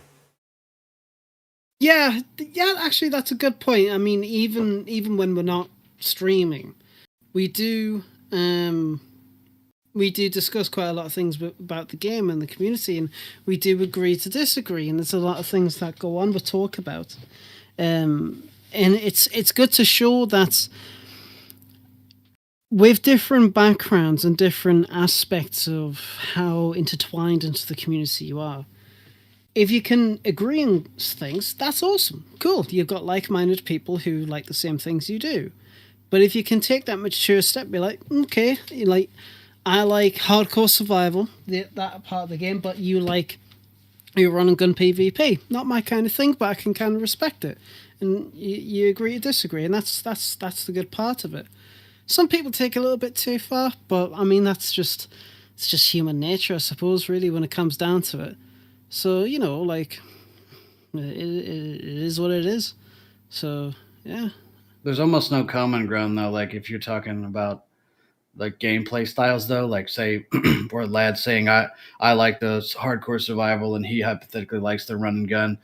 It's hard to find a server where you can compromise and we could actually play together these days, in my experience, because it's either one extreme or the other.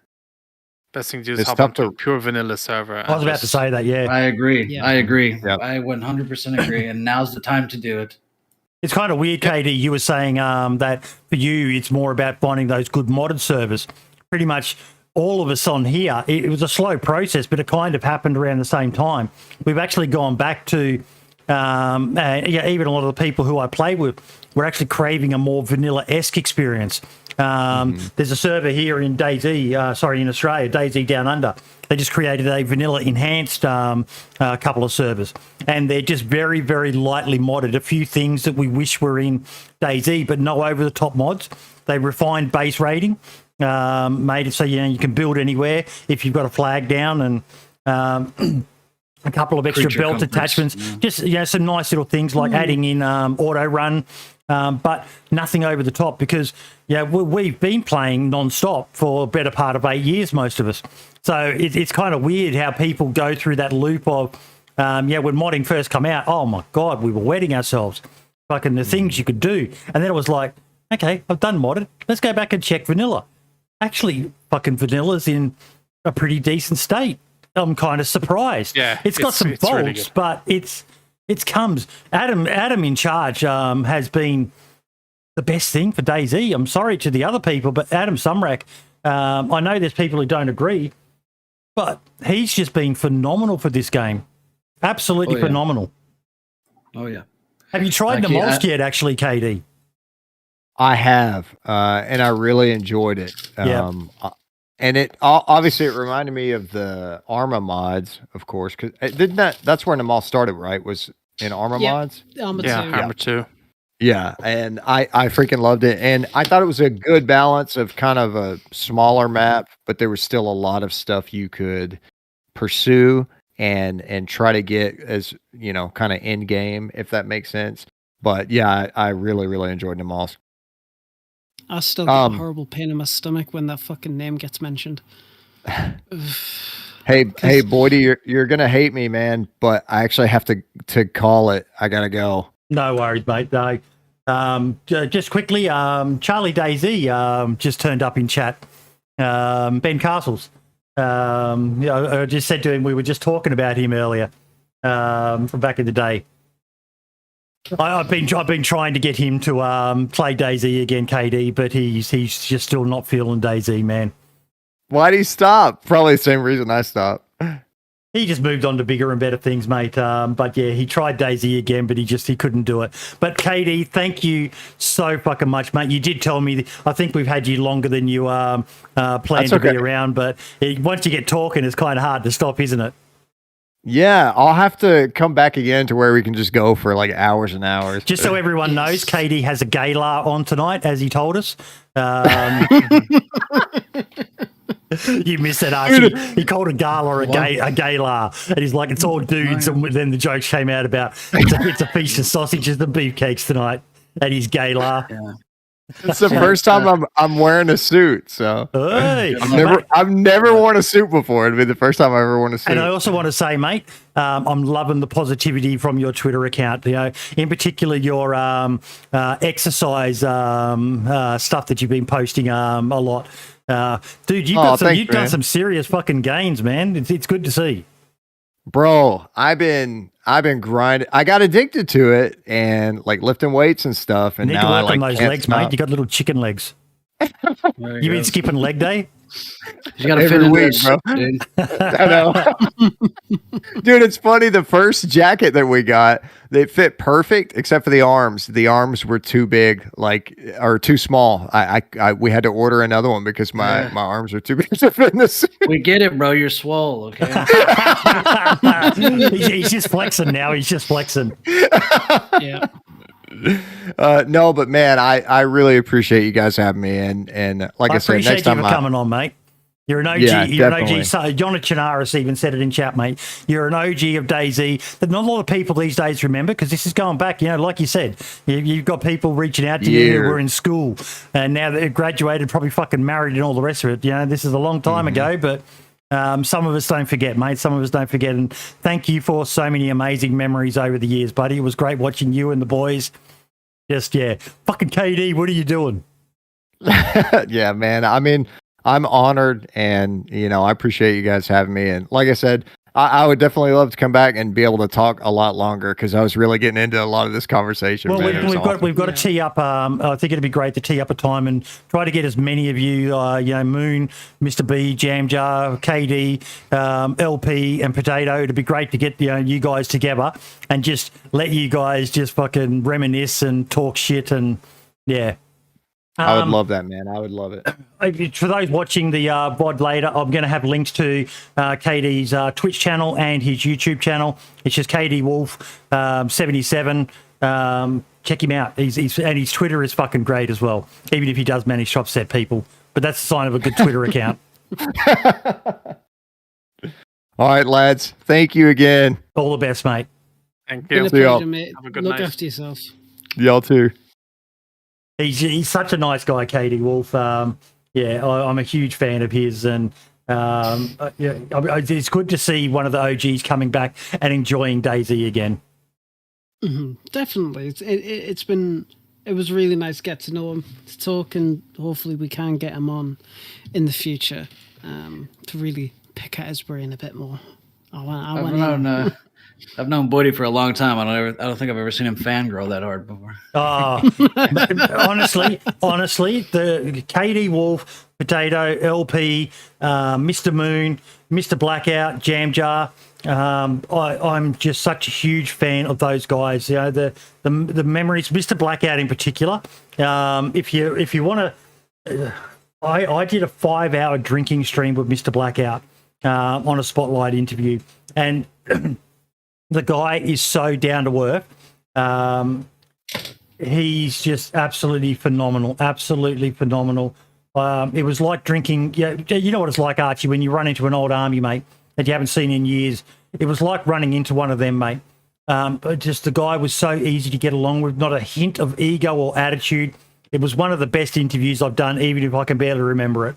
I was shit-faced, rolling fucking drunk by the end of it. Definitely worth a look if you want to see what a drunk Boydie looks like, because by the end of it, I can barely hold my head up. Where do we find that? YouTube, you said? The Spotlight on Mr. Blackout. Oh, Mr. Blackout. I did watch that a while back. Yeah. Oh, yeah. Yeah. Oh, I haven't done a drinking stream since, and I won't ever do one. Because I was fucking hurting the next day, mate. I was hurting so hard. Oh, my dear Lord. Although Barely Infected did tell me it was a bit disappointing. He really wanted a serious interview, and it kind of we did end up doing a lot of shenanigans. The interview went way off rails. Yeah. But yeah, do. Yeah. Oh yeah. Okay. Now we mentioned it before. Well, actually, no. The first topic on the agenda: massive achievement for DayZ. 50,000 concurrent players. Yep. Fucking finally. The ironic thing is, it was almost a year to the day that they hit a concurrent peak record last year as well. Yeah. It's been on an upward trajectory. You know what? I honestly think the Christmas holiday, and I think a lot of that is owed to Frankie coming back, man.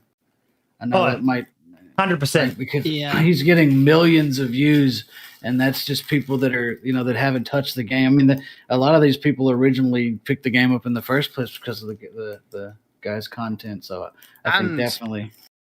Also, it was 50% off on every platform. Yeah, I mean, they've definitely, the sales helped. They have done those before too as well. And like I said, it was the holiday season, but I do think that guy coming back. I say that guy like he's like anyway. The legend. Did you guys see that Magic the Gathering card I made? I didn't understand it. No, I didn't. See it. You didn't understand it? Let me see. Was that the Frankie and PC one? Yes. Yeah. So Magic the Gathering. I've never played it, but I understand the game. Is basically you play these cards and they give you certain effects.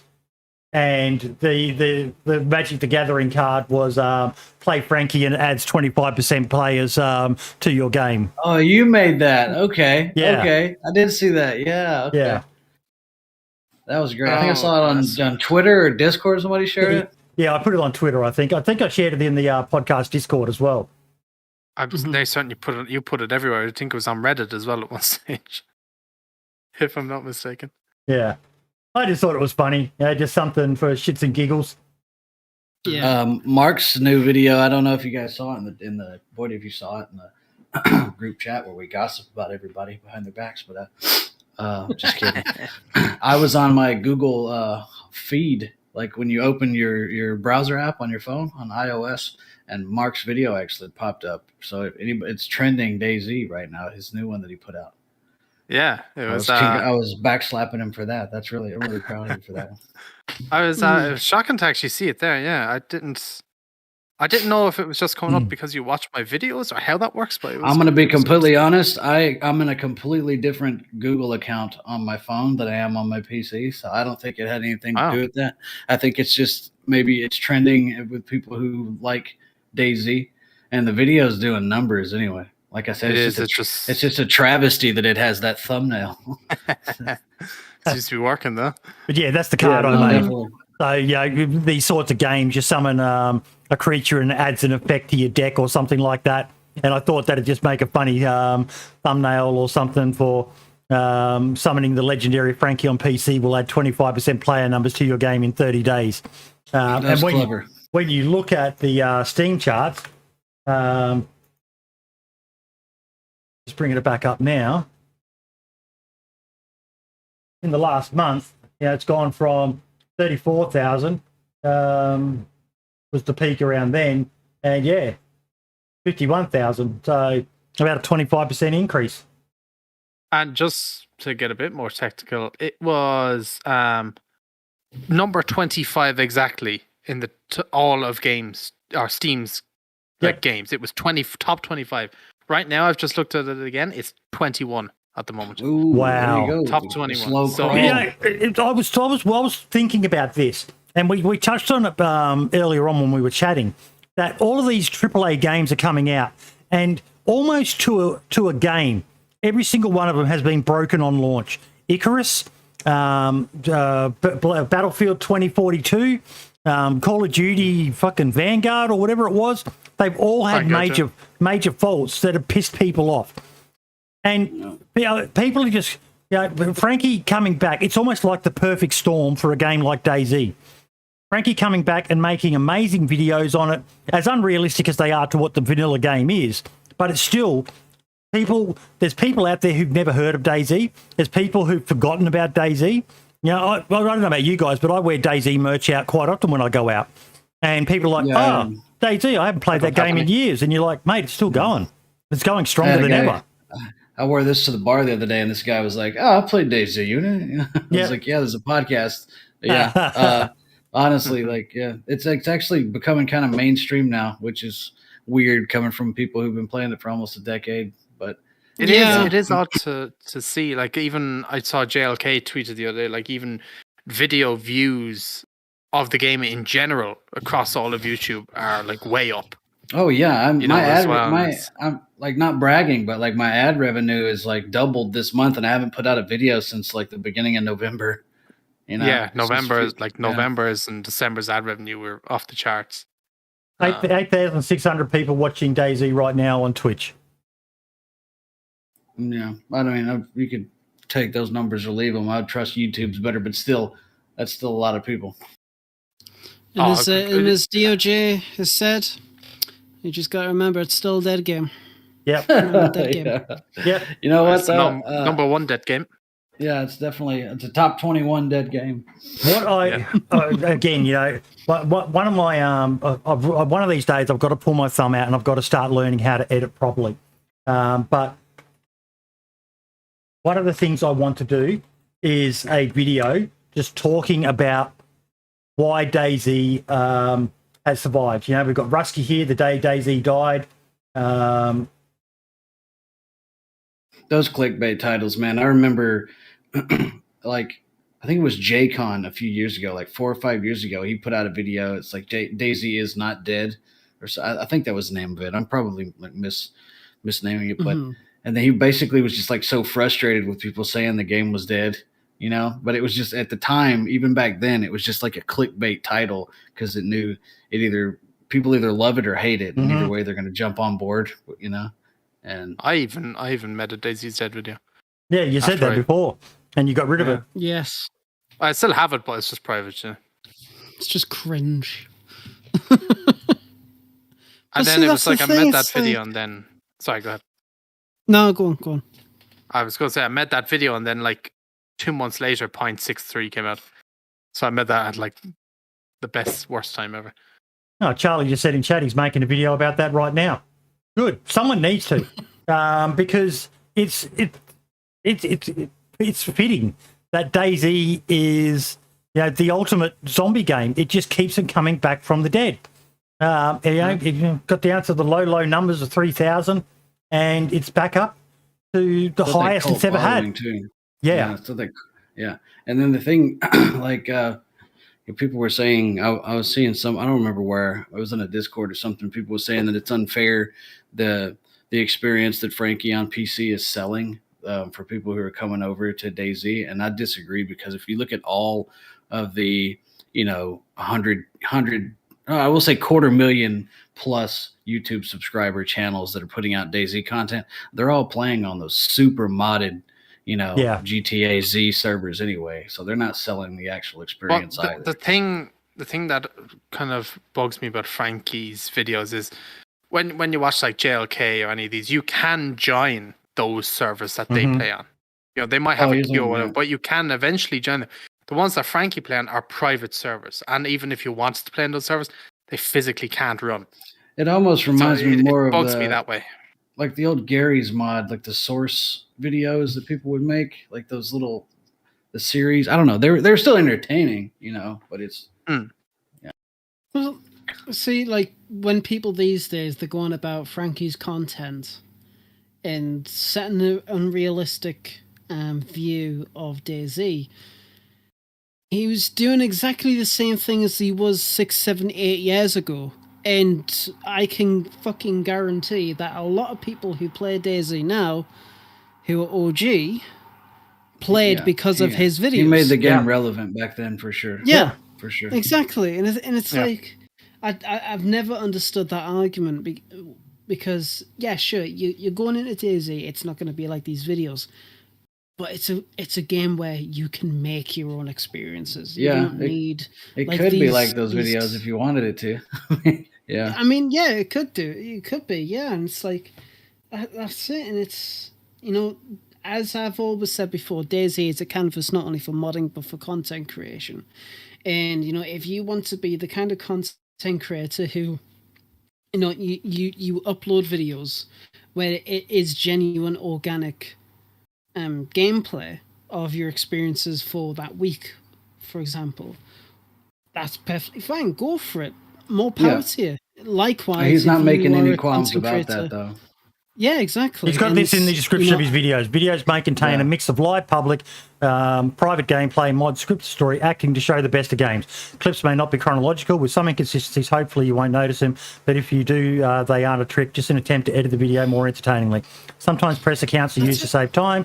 In games requiring them, servers are always set up privately for use by friends of friends, and some YouTube members on Discord. Even the amount of work that goes into that, like just to get those perfect shots. Yeah. Sanity. Oh, it's insane. Yeah, I get your point that it's hard for, there's people joining and they're expecting DayZ to be like what Frankie's showing, but they just got it's you can't fault the guy. He's just making entertaining content for a living. That wasn't the point I was trying to make. No.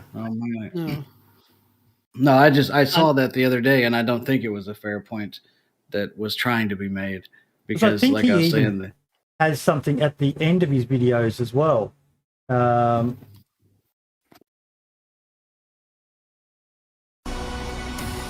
wish he would go back and rescore his old videos and re-release them because you talked about that before. A lot of people don't realize just how badly his videos got hit. Yeah, you can't get any of the context when I talk about the cow, I can't remember the name of the cow that was in the video and they made a statue of her in the new ones. I'm probably butchering it. But it's been so long. No, it must have been. He posted the thing at the end in his that's an Arma 3 video. He does them in the standalone videos. It just thanks who He just thanks who helped him make the videos. I loved this. I loved this when I saw it, and this is one of the things that puts him above a lot of other creators. Is just the shout out to everyone. That it's a good use of presets, preset assets. Yeah, you can get those on Premiere Pro, and people are actually using them. That's cool. Mm-hmm. Back in a sec. I'll let you guys keep talking. Yeah, just gonna leave us on that note. Well, see, that's the thing. It's I've got. I mean, I don't watch his videos. I mean, just because I keep fucking forgetting to. I don't have time. I wish I did. Yeah, Steve the cow. That's what it was. Yeah, but Steve. Yeah. I give mad props because I understand how much time and effort goes into creating content like Frankie does, and he's very meticulous for details. And it's really, really great to have him back. And you can definitely feel the changes and the impact he's had on the game for the best, definitely.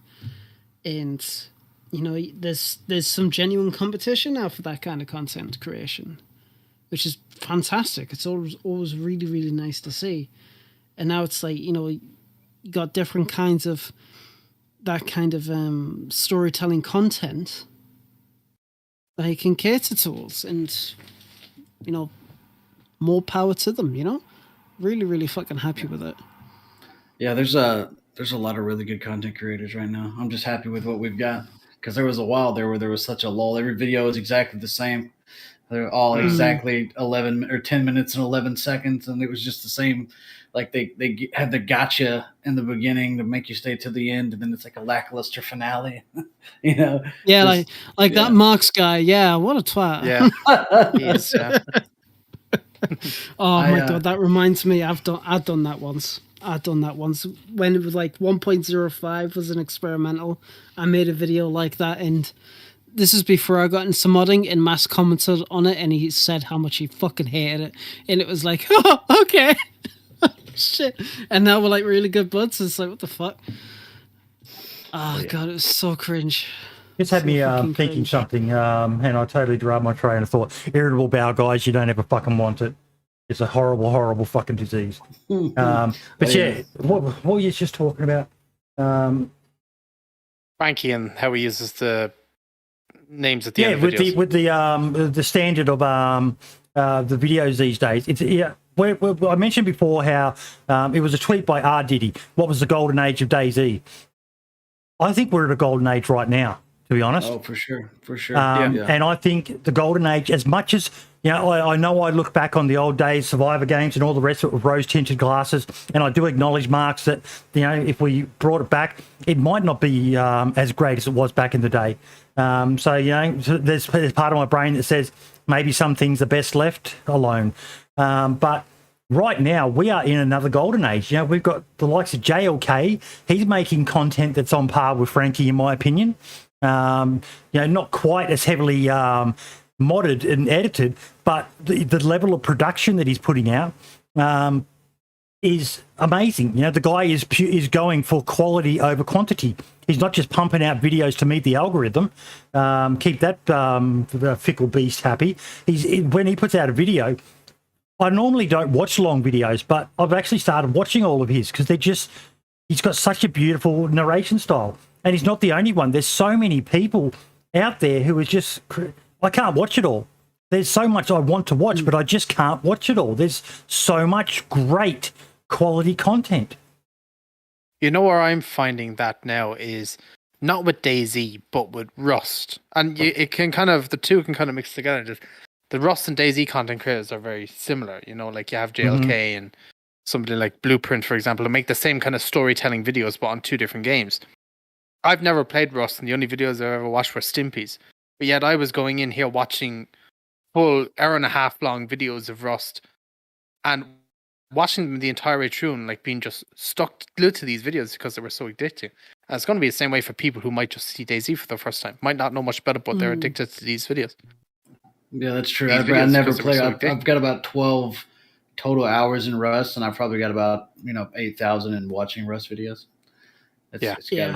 Watching Rust is better than playing Rust. There, that's it. Yeah, I don't have to deal with the players. I've actually, if I may, I've got to run really quick too. My wife, she's locked herself out of her office, and I've got to run over there and get it really quick. Yeah, that's fine, mate. By the time I get back, I'll be back. Please excuse me. Sorry, guys. That's all good. I took the spare key off and let a friend borrow it, and it's biting me in the hind end right now. So no, got to keep the wife happy, mate.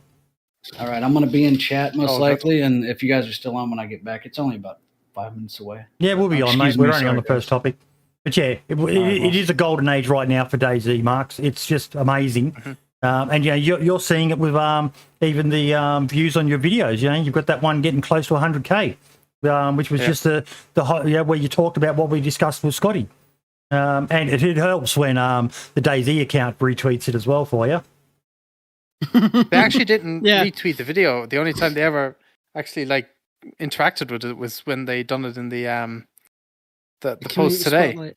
Yeah, but even still, like it's crazy. The thing about making videos is you always dream of a video. You know, the video you're making hitting 100k views or a million views, something like that. But you never go in expecting it to hit 100k views, because if it doesn't, then you're going to be really let down. It's going to be. And so I always go in not expecting it to hit it. And then when it hits them or is about to hit them, it's really it's a nice feeling. Yeah, it was. I know that feeling. But still, Yeah, it's nice. Especially when you make a shit post video and it gets 1.2 million views. Yeah. It's fucking wild. But yeah, I know what you mean. Now it's good though that you get out there and you make that content though. You fucking get that. You get that dough, bro. You get that dough. Now exactly. we talked about this before. You called it the scam before.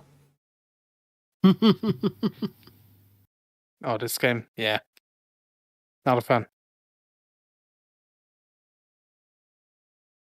I'm interested to see what they do. The idea of being able to run around in a big city with skyscrapers and all the rest of that sort of stuff, not going to lie, that interests me. That really, really interests me. It's got such vibes of the Last of Us / The Vision is what it reminds me of. I Am Legend. And yes, even my son, when I showed him the trailer, he said, it looks like a lot like The Division. And I said, yeah, I've been seeing people comment. It looks like a cross between The Division and DayZ. I've looked into the company. They've really come out of nowhere. They're mainly known for like little mobile sort of games or something like that. But that's what worries me. One comment I've seen, though, is NVIDIA teaming up with them. Doesn't say anything. Doesn't say anything about the quality of the game at all. Because NVIDIA has sponsored games and touted games, and they are absolutely god-awful. I have no hope in this game. It might look great. It might look fantastic. But I've got a feeling that it's just going to be utterly terrible gameplay-wise. Or at least, I've got no hope for it. You know the way, buddy, you were saying that it could be this open world kind of city thing. I think it's going to be, you're going to be limited within a city and maybe some little outdoor patches around said city, and that's going to be it. Like, you're going to be kind of trapped. You're not going to have a full, proper open world experience, if that makes sense. Well, the website calls it an MMO. I'm definitely interested to see where it goes.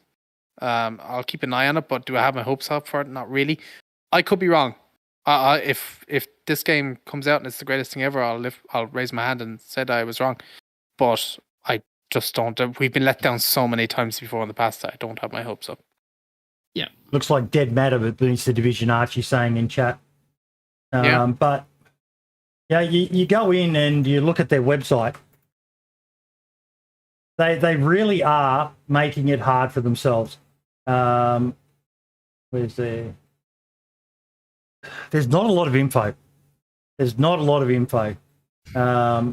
open world MMO survival set in a deadly post-pandemic America, overrun by flesh-hungry infected and survivors killing each other for food, weapons, and cars. You wake up alone in a world you no longer remember, setting out to find answers and the resources to survive.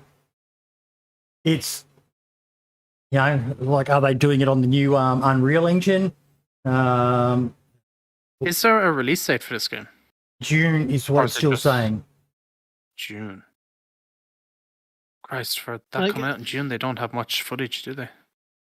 Like I said, I don't have much hope for it. Every single gameplay trailer, they've shown something very, very, very similar. There's very scripted, new, very railroaded. Apart from, it's very and it's like, I don't have any hopes for it. Maybe down the line they'll actually come out with 60 minutes of genuine footage or something like that. That would be pretty nice to see. But I can almost sense that when it comes out, it's going to be a buggy state. It's not going to be finished. It's going to spend the next 3 to 6 months doing patches, and then the support. The developer has two games, Radiant 1 and the Wild 8. Never heard of either of them. I hope, don't get me wrong, I hope I'm wrong. I want to be wrong. But with the way that the games industry right now, virtually every single like new game that's come out is nowhere near finished. And to be fair, like even the history, and this is going to be a positive here, just because they've made 2 mobile games doesn't necessarily mean anything. You know, let's just put it this way. Hello Games, the first game that they made was Joe Danger. And then they made Joe Danger 2. And then they made No Man's Sky. Yes, sure, the game was terrible at launch. But look at it now. With it. Yeah. It's one of the best games that you could probably get. You know? It's a fantastic game, and it's got a really lovely atmosphere and a really, really nice community. But it's like, I don't know. I agree with Scarcely to say, imagine you lived in a world where no games were coming out. At least you wouldn't be disappointed. I'm realistic. Yeah, it could be. Yeah, we've seen AAA companies absolutely bomb fucking known IP like Battlefield and that. But I'm not going to judge them. I'm concerned about some of the things you guys have said about the very heavily scripted videos and that. But of course they're going to shine their game in a good light. You look at the trailer for DayZ. That showed you doing things that you couldn't do. I think I remember a trailer where you suicided with a fucking chainsaw. The game's full release now. You can't do that. The chainsaws aren't even in the game. But I want it to be good because it's going to be different. I don't think it'll be a DayZ killer. I'm not going to say that at all. But it's going to be another. There's a lot of people who get the blinkers on that DayZ's the only game. There's other games out there, 7 Days to Die, Project Zomboid, Scum, Dirt Matter, Dead Side. There's other games out there for people who want something a bit different to the DayZ experience. This looks like it's forging some new ground. Like I said, I really do hope that I'm wrong, and I do hope the game does become successful and it's actually polished. But, fool me how does it go? Fool me once, shame on you, fool me twice. Shame on you. Shame on me.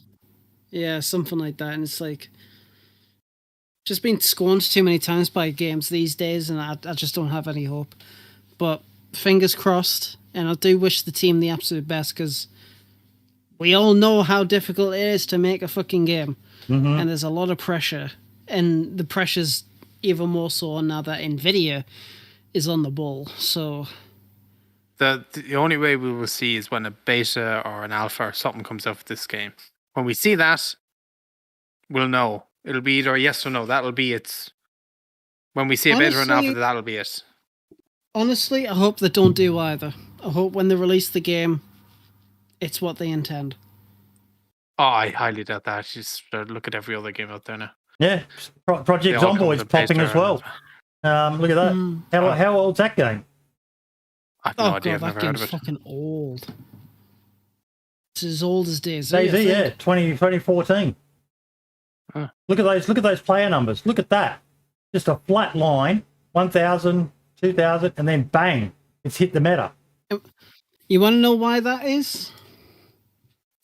Because they've introduced multiplayer. The game was never multiplayer. Technically, you could get it to work, but it wasn't properly supported. Now they have a beta branch where you can have multiplayer up to 16 players, I think. I'm not too sure. And it works brilliantly from what I've seen. And that's why people are buying it. And it's great. Yeah. Scum's not doing too well. But even Scum's all-time peak is more than DayZ's.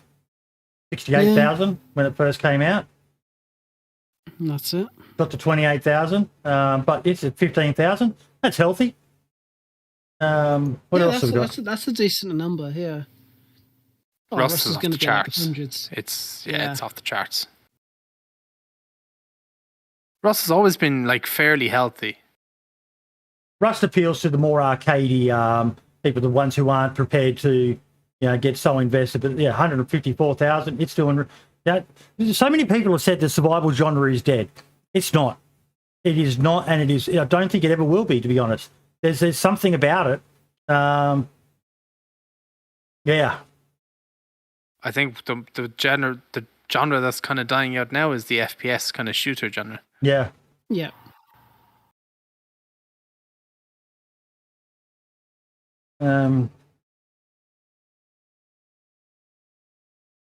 What's Deadside doing? I think Deadside's pretty much dead. Not dead. good. Yeah. Deadside is living up to its name. Fucking dead. All-time peak of 9,500 people. Jesus Christ, that's bad.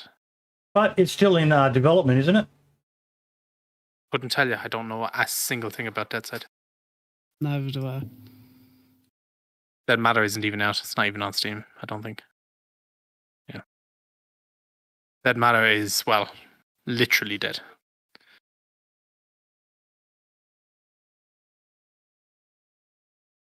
No, DayZ is just killing it. So congratulations to the team. Adam and the rest of the team should be so fucking proud of what they've achieved. And it's so good seeing that bit of a plateau as well. And is DayZ hiring even more people now again on top of what they were already hiring? Environment artist and a senior programmer or something like that. Senior art design. Artist. Senior artist, yeah. That's the one. Is the environment artist probably for Livonia? I don't know. Or are they going to expand Chernarus? Oh, no, it's going to be a Livonia. Don't fucking be like, oh, it's Chernarus. No, it's Livonia, right? Okay. I'd love a Chernarus update. Oh, imagine they just added like, it'd be sick. And we all know the perfect person for that job. DanceofJesus. Yep. No. Yeah. Yeah. He's working on another map. We both are, yeah. With Archie. DanceofJesus would be the person to get onto the dev team and revert everything back to 0.63. And then 0.62. Or 0.62, and then they'd have to sue him to get him out of the company because he ruined the game. First thing he does when he joins the officers, I want to release the 0.62 map. Yeah, exactly. But he'll wrestling Adam on the floor or something. Yeah. But there's a lot of people upset still about the fact that they won't look at remote. Yeah, man. Fucking... It's just tough shit. It's annoying, but... it is what it is. Hey, it seems to be working either way, and it seems like with the player base doing so well, it seems like they keep getting extra funding, so... Well, that's it, right? Well, that's it. Bohemia is definitely starting to realise that... They've got 3 vacancies. Environment design, senior artist, and senior lead programmer for DayZ. And that's it.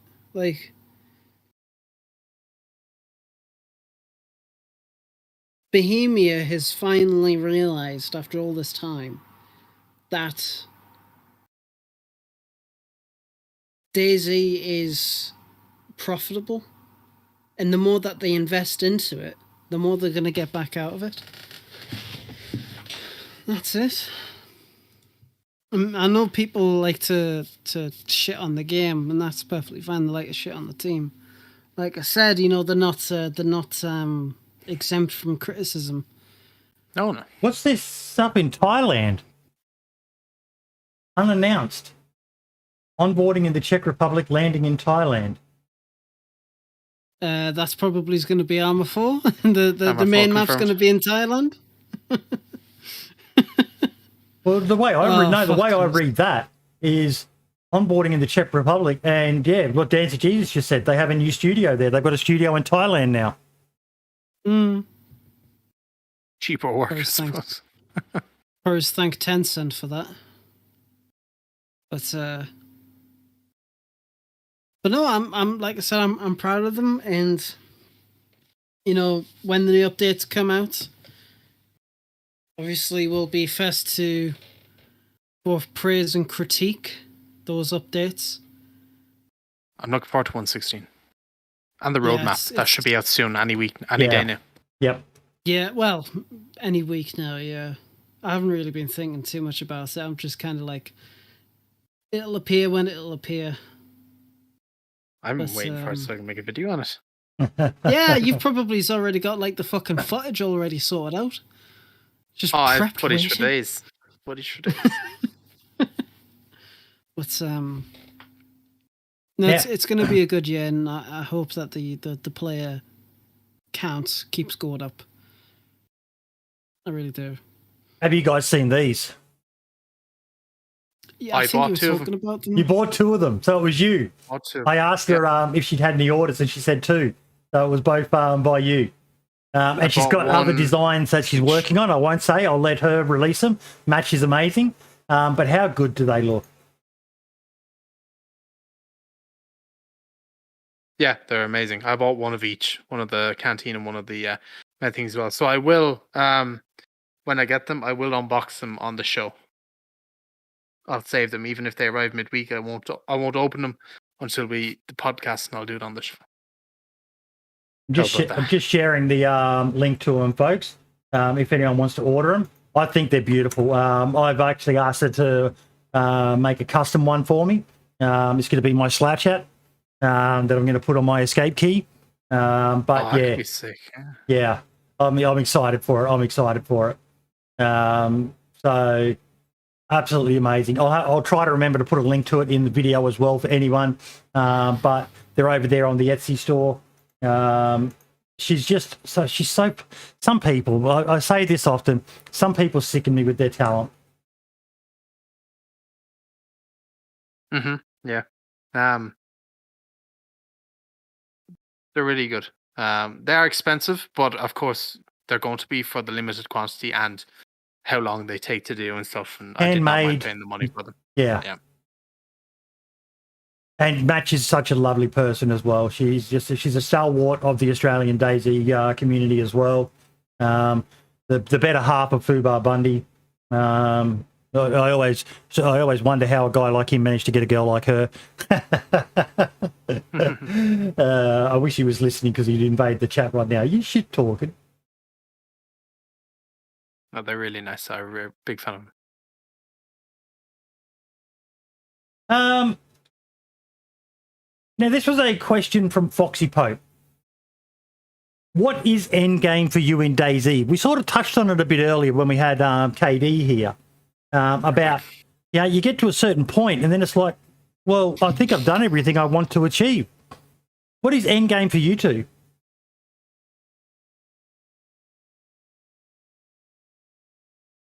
Get an M4 killer bear. That's it. I really don't have an end game. I really struggle to. Sometimes I'll start with a mission. Like Namalsk is an easy one. End game, get to Lantria. But I generally don't find I've got an end game when I play DayZ. Yeah, it's just pretty much end game is when I die, and then I start again. End game DayZ is when you start using electrical repair kit. Then you know you've really run out of things to do. What about you, Marks? Endgame? I don't know. I don't have one for DayZ. I know that might sound weird, but I don't have an endgame, I don't think. It's a hard game to have an endgame for. Which I think is what a lot of people struggle with the game, or why they struggle with the game. It's like, well, what am I meant to do? They're used to being told, oh, this is what you do when you play this game. Your objective is to kill this person or to unlock this or to, launch a nuke or something like that. But DayZ, there is no end game per se. You can, you could say that there's certain things that, like for me, it's finding my slouch hat, a pair of red punk boots, and a blaze and a decent AR of some sort, and then I'm kind of happy. But even then, I can still always come up with things to do. Yeah. So I said, I don't think it would, mate. Would hyper difficult missions be good end game, or would that ruin the DayZ's anti game? The Molsk is the classic example. It's not easy to get to Lantia. When you consider everything you've got to do, the modules and all the rest of it, and then at any stage, unless you're playing on a private server, you could be killed by someone. So I think for certain maps, there's nothing wrong with having an objective. Yeah. The beauty of vanilla DayZ, just for this example, is that end goal is what you make it. Yeah. Simple as. Like, DayZ's just so open-ended. Your end goal could literally be like have like God knows as much bullets to form a fucking militia and all the guns in the world in your base, or your end game could literally be get to the West Evok and the southwest side of the map. Something like that. Like, it could literally be anything. Like, mine's just to get an M4 and to kill a bear. It doesn't have to necessarily be with the M4. It's just the M4 is the best weapon in the game, and the bears because I want to kill Chuck. I haven't Leave seen Chuck him yet. alone. He's done nothing to you. He's a twat. No, I think that's the beauty of DayZ. There really is no end game unless you want to set one for yourself, a clear objective that once you've done it, some people they love to get geared and then go to the coast and just kill themselves and give it all to a freshie. Yeah, that's the beauty of it. You could do whatever you want. Yep. Yeah. I think I might have annoyed DanceofJesus. Something I did want to share. We didn't do an award show, but DayZ Underground did do one. Right. And I found it quite wholesome. They had the the DayZ Underground Awards. Think of the Emmys or the Oscars just for the DayZ Underground community members. We have picked 10 categories, both for characters and community members, to be decided and voted upon. Voodoo, thank you so much for the follow, buddy. And yeah, the categories of nominees: protagonist, best good guy; antagonist, best bad guy; character with the best development of 2021; most impactful death of 2021; best Reddit story. Because they've got a whole Reddit where people can do their character development, their out of character, or whatever they call it, tell their stories and expand on it and that. Best media, best video or art. Contributor, a Doug person that has contributed the most influencing content, either through streaming art, videos, screenshots, or stories, and etc. Doug MVP, the most influential member who has impacted the community in and out of character. Best admin or moderator. Rookie for that fresh face who has impacted the community in such a short amount of time. I'm not going to go to the winners. I'll let people, I'll share the links to that as well. I'll let people go and find that themselves and read through it. But I just thought it was a really cool thing to do. I know awards can be rigged and all the rest of it, but for the most part, I just thought it was a really nice thing to do. And one of the things that, yes, I've been hearing of some issues and all the rest of it, but one of the things that sets Doug apart from a lot of other communities is they do a shitload of, they really run it well, almost business-like. You have to. Mm-hmm. Doug's always had that reputation with everything they do. It is, I wanted to get into Doug at one point, and to get into Doug, you have to make a Reddit account and do all that kind of stuff, and they didn't. They failed my whitelist, so I was like, oh fuck it, there's no point. And it's like not my kind of community, but it's impressive that they've stuck around this long and they've done something as nice. The original community server. They were the very first ever community server. Yeah.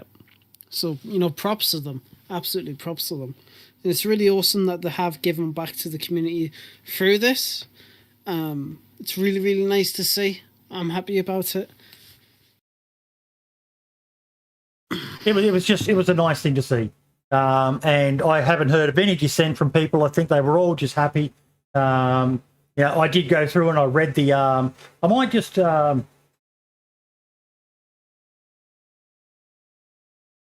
member of the Doug modding team, Dr. Desync works on and tests the Doug mod to make sure it's ready for release. He puts the final shine on just about anything shipped out by the team, with unique images for both the workshop and the loading screens that can be seen when joining the DayZ Underground server or anywhere else using the Underground mod.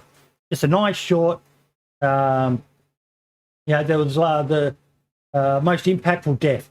One of the oldest, longest-lasting characters of DayZ Underground has now passed, and in such a way it has sent ripples through the community both in-game and out of it. His death may be the end of an era, but tore open many chances that new stories. Just about anyone who has a solid footing for their character can potentially dive in and attempt to uncover just what happened to Toronto, why it happened, and who might be responsible for his downward spiral. They're really going for that role play side of things, but the thing is, it's organic role play. It's not forced. The only rule that they've really got that I remember around that is don't ruin it for others. So just go along with it.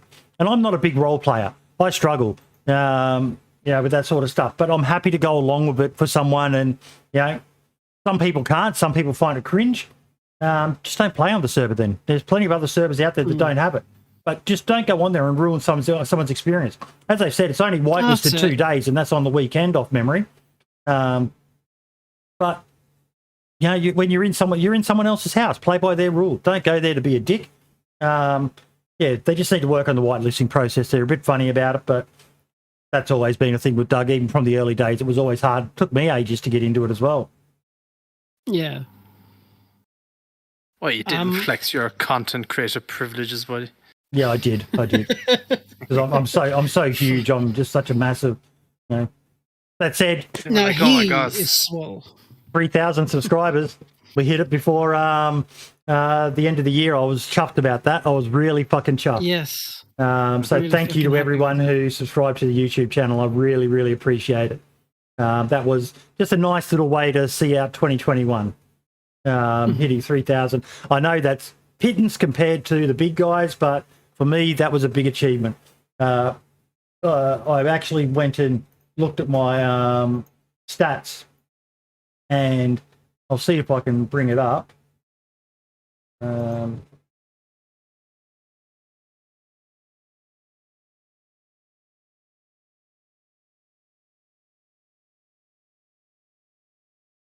I need to get better at using this thing.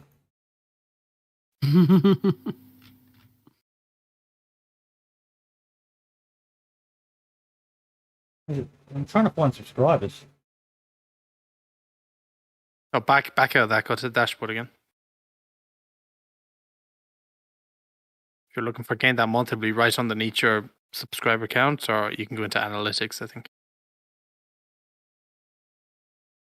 Go to analytics, left-hand side.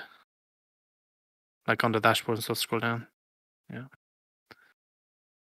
There you go.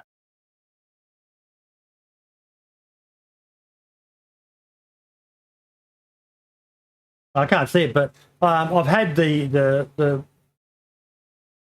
largest growth ever in the last. I think that's it.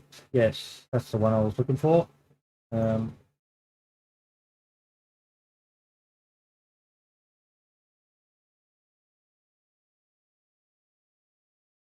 No, I can't work out how to do it, but yeah, it was just really, really nice to see. I'm terrible with fucking that sort of stuff, but it was really, really nice to see us hit that mark, and just But it was also, like I said, it was really cool to see DayZ Underground doing a nice little awards show for their community. It wasn't a show, so to speak; it was just on their website. But it's great seeing people do, and other established communities should. Look at doing things like that as well. It's a great way to, get your community feeling like they're appreciated. And that's it. And that's what successful communities do. Because without the players, they wouldn't be there at all. Mm-hmm. Now, a bit of stream. Sorry. Before we continue on, I am sorry to say this, but I am gonna go. I'm not feeling too well because I'm really, really, really tired. So I'm going to go get some sleep. Good night, sweetheart. And thank you, baby. Big type princess. Well, but it's been really, really timing to go because you're going to leave me and Marks with his favourite content creator, Devin Nash. Oh, fucking Jesus. But it's been really nice coming back on the show. It's really, really nice to see some familiar names in the chat. Love you all. Really hope you have a good week and a weekend. Yep. And I will see you next Saturday. Hopefully, I'm a bit more awake. Actually, I'll find out. Anyway, fuck, I am tired. Take care, everyone. Love you all. And see you later. Okay, buddy. Enjoy the rest of the podcast, lads. Goodbye. We will do. So there's been some big news streamer-wise at the moment. And the reason I'm mentioning it is the flow-on effect could be massive for Twitch in particular. There's a lot of streamers out there, big name streamers. Recently, for those who've heard of a streamer by the name of Pokimane, I think that's how you is that right? Pokimane? Yep. Received a 2-day ban for basically sitting there on stream watching MasterChef episodes on TV. And Devin Nash did a video on it, and he was extremely critical of them and said they don't realise, but they should realise the impact of what they're doing and it's going to impact every content creator. Just like when PewDiePie had his flare-ups, which was taken out of context in my opinion, but the media did their thing and it created what was commonly referred to as the adpocalypse. They're basically tempting an adpocalypse for Twitch. Now, a lot of people don't realise, but streamers on Twitch, they make money from a few ways. One of them is subscribers. Another one is donations or tips or bits. And the last one is ads. The ads that run on their videos. You mainly see it from a lot of the big partner ones who've got a contract where they're obliged to run a certain amount of ads every hour. But they earn money from those ads. And Twitch has always struggled with getting advertisers to go to the platform for a number of reasons. You know, the hot tub meta was one of them, and just the live nature of Twitch as opposed to YouTube, even though you can stream on YouTube, but the live nature of Twitch has a lot of advertisers scared to commit their money because they don't know what they're going to be put up against. Now you've got these. There's a stream that Devin Nash mentions in his video where a guy is literally asleep watching Lord of the Rings. You can see the guy asleep on his couch down the bottom here. And he's got the movie, The Lord of the Rings, just playing. Oh my God. Like Scalespeeder says, these people, they should understand it, but there are so many streamers who, I don't know if it's arrogance, whether it's stupidity or what, but they're playing copyrighted music, which is just asking for fucking trouble. And now they're starting to do copyrighted TV shows. They're going to bring down hellfire and brimstone on their platform. And they're going to lose their incomes. Because the worst case scenario is things like the Recording Industry Association of Artists or whatever it is, Warner Brothers, fucking Fox movie company, whatever, they could launch a lawsuit that could potentially put Twitch in a position where they say, fuck it, it's not worth it. YouTube had the same thing happen. I think it was Viacom sued them some years back. And that's why you have this ridiculous over-the-top copyright of, you know, you see me tweet out every now and then. 10 to 15 seconds of audio gets my whole podcast claimed.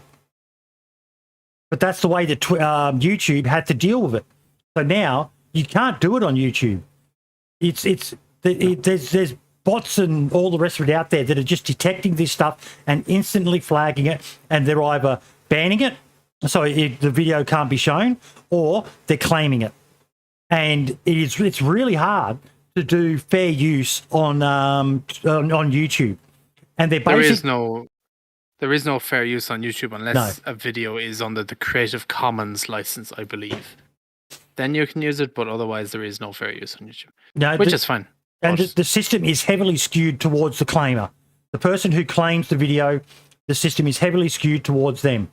They're basically out of stupidity and arrogance. That's what I'm going to put it down to. It's nothing else. It is just stupidity or arrogance, or arrogance, that they think they're above it. I've got mates who's one of them, the dude Thor, shared with me something he had, and it was even just from Twitter. He had a cease and desist sent because he shared a video which had a bit of Celine Dion or something in it. They're getting serious, folks, and Facebook do it as well. Yep. People need to start. If you're watching someone who's doing it, they're either stupid or they're arrogant enough to think that it doesn't apply to them, because it can and it will. And the flow-on effect to other creators. Logan Paul with his fucking Suicide Forest video was another one. The flow-on effect, because that created the Adpocalypse 2 video. The Adpocalypse 2. The flow-on effect to other creators was massive, and he didn't even really care. It just comes down to what Scale Speeder has said. It's greed. Greed, greed, greed. They do not care. They'll do anything to make $1. And I highly encourage people to just avoid people who are like that, because it is just so fucking selfish that they think they can sit there and play their games listening to top 100 music and all the rest of it. Should there be a system where you can pay a fee or whatever? Yes, there should be, but there's not. So think of other people. And don't do it. No matter how small you are, you will get caught. You think you're smart by going in and deleting your VODs? I'm sorry, but you haven't deleted them. They can still be accessed. Devin Nash talks about it in this video. Those VODs, all VODs, even from people who aren't even an affiliate or a partner, are stored and can be accessed with people with the right tools. So when someone comes up with a bot that scrapes it and detects it, they'll get you. What were you going to say, Marks? Once people think when you delete something from the internet, it's gone. It can be anything. It's not ever gone. It's always there somewhere in the background. Yep. And it can be accessed, if, like you said, the people have the right tools to it. But it comes to, I think what's happening is on Twitch, for so many years and years and years, people were able to play copyrighted music, no problem. They were able to watch, TV shows and all this, no problem. They would never get in trouble for it, but now things are changing and they're changing fast. And I think now people are not realizing that stuff is changing very quickly and are getting hit with these. So I think it's definitely stupidity. Yeah.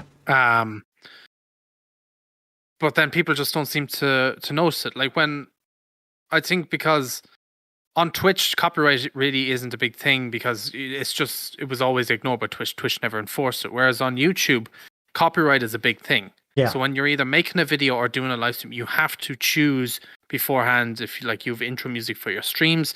You have to make sure that's non-copyrighted, or you have the license for it, same when you're doing videos, because otherwise you will lose your revenue from those videos and people's livelihoods depend on it. Like for me, for example, I only use stuff that I've paid license for or have permission solely to be able to use either on streams or videos. Otherwise than that, I don't use the stuff. It's just not worth it. Just not worth it. And it's common sense when it comes to copyright, I think is the best way to do it. Like I know some streamers out there, like I know Nick Merckx is one of them, the big, he used to be Call of Duty streamer, he's now at Apex, but he reached out to Drake and his management, and he got full permission off of Drake himself to be able to play his songs on his stream without getting copyrighted. And you can do stuff like that, but that's like a 1 in a million chance. So you just have to be careful and smart about what you're doing. It's the best way to go about it. But I'm seeing a lot of people talk about it on Twitter. There's a growing, even some of those really big name guys, Co-Carnage and that, they're just sitting there going, "What are you doing? What are you fucking doing? Grow a brain." It's creating a bit of a rift, a bit of division in the. You can't watch movies or television shows that are not public domain on your channels. We will start heavily enforcing this starting today. There you go at Twitch. See, that's called communication. Don't know why you are incapable of clear and direct messages, may be allergic. Well, I don't agree with this guy so much. It's common sense. It's just it's stupidity or arrogance. Both. 100% both. 100% both. Someone said video games. But people stream video games. Now, I actually replied to someone. I'll see if I've got a maybe if I check my tweets and replies. No, that's not what I want to do. Well, like when Ludwig moved to YouTube, he moved to YouTube when his Twitch contract went up, and because he used to play copyrighted music on his streams, on his second stream on YouTube, he played, I think, 30 seconds of a copyrighted song on his stream. Yep. And Fwiz, who's the head of YouTube Gaming, came in and they shut his stream down. They instantly shut it down, and they contacted him straight away, and they were like, look, you can't do this here. And then they released him or whatever, they released the ban or whatever, and then he was able to go again, just as long as he didn't do any of his copyrighted music stuff. See, someone was in this one, they were talking about crazy that they streamed DMCA protected video games as well. And Zizaran commented, what? Video games are protected by DMCA the same way that movies and TV shows are. It's how people got clapped up for streaming Persona 5 early on. Nintendo content claimed streams and Let's Plays. PewDiePie got clapped for playing Firewatch. Now, Nintendo have actually reversed from their stance a bit, and they've relaxed it now. But they were notorious. You know, if you weren't a Nintendo partner, which basically entailed Nintendo wanted some of your money, you weren't playing their games. But PewDiePie did not get clapped for playing Firewatch. PewDiePie got clapped because he said, because of the whole Nazi stuff about him. So they revoked his access, and they actually allude to that. And I took this screenshot directly from their website. Can I stream this game? Can I make money off those streams? Yes, we love that people stream and share their experiences in the game, and we extend the privilege of streaming and monetizing our games on Twitch, YouTube, Steam, and elsewhere to our customers. Streaming and Let's Plays are implicit but revocable privileges. And if you happen to be among the very, very, very, very few players who use your platform to spread hate or harassment, we would prefer that you not use our games in your content. So that's what happened when it came to PewDiePie. They did not like what PewDiePie said, so they said, we don't want you associated with our game. PewDiePie could have argued it, and he probably would have won in court. But PewDiePie doesn't really like drama as much as people think he does. The hassle for him. And he just, fine, I'll take it down. It's your loss. You know, millions of people learnt about the game Firewatch because he played it for them. But, you know, DayZ has the same thing on their website. Let me go to it. While you're looking for that quickly, I just saw Creep say in chat that Netflix client blocks NVIDIA Shadowplay. And there was a thing as well, when the PlayStation 4 first released, there was a thing on it, I can't remember if it was HDCP protection or something like that, where if you connected an Elgato or something like that, it wouldn't leave you record because it was protecting it from copyright. And it took months, if I'm not mistaken, for Sony to actually come in and lift that protection from the PlayStation so people could just record standard gameplay. And it was a big hassle back when the PlayStation 4 was first released. There was bypasses around it, but it was a pain in the ass to do. But, you know, it even happened back then as well.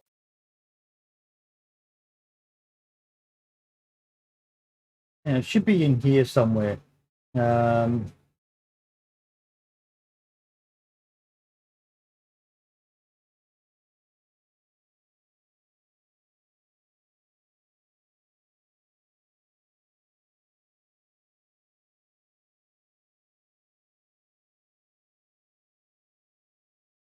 remember what you're talking about here was they had a question, I think, asking, could you can you stream or play their game or something like that? Actually, as we're on this topic right now, I don't know if you know Hutch. I know Hutch. Old school college YouTuber, was very, very big back in the day. He's literally just talking about this on Twitter as well. And he was just literally talking about, I think the reason why publishers are okay with copyrighted games being streamed is replayability. Someone sees a game and wants to play it for themselves. Most people don't rewatch movies/TV shows if they're viewed for free on Twitch. Usually permanent loss of opportunity to profit. You know, so there is controversy there, and it's going to be interesting to see how this plays out. But like Charlie says there in chat, gaming companies allow content creation as advertising unless a game is under embargo or in license testing. They encourage it. So, when it's under embargo, those early days, like Dead Matter did for a bit, no one was allowed to, without their explicit permission. which I always think is a bad way to go about it, because it's basically, well, what have you got to hide? But most games, if you check their website, they explicitly state there that you can stream and be profitable from playing their game. It's something that, but you will not find that for a movie. You will not find, the latest Matrix movie having a clause. You are welcome to stream this to thousands of other people and profit from it. They ain't going to do that. It's all about the money. It's common sense at the end of the day, Yeah. Like when you buy a game, you're buying the license to kind of, what's the best way to describe it? Like kind of do what you kind of want with that game, like share, footage of it or stuff like that. Mm-hmm. Obviously not redistributed technically, but, stuff like that. So it's a big mess. It's wicked complicated, and it'll be interesting to see where it goes for sure. There you go. Nintendo scraps controversial creators program. I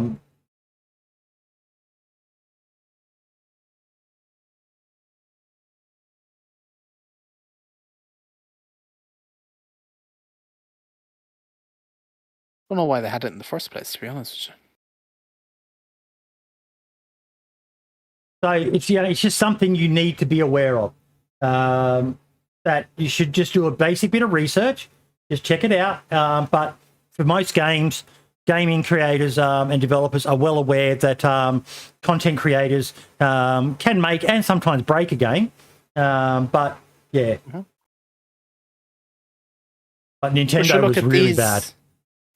Look at one great example of this was Apex Legends. When that first released, they paid Ninja $1 million to play that game for a couple of days or whatever it was, instead of spending it on TV advertisements, because they knew he would bring in more money than a TV advertisement would. Yeah, at the time. And so gaming creators, I think back in the day it was probably not as much, but nowadays they rely on content creators to help promote a game. So they reach out to them and offer them, money and sponsorships and stuff to play their game.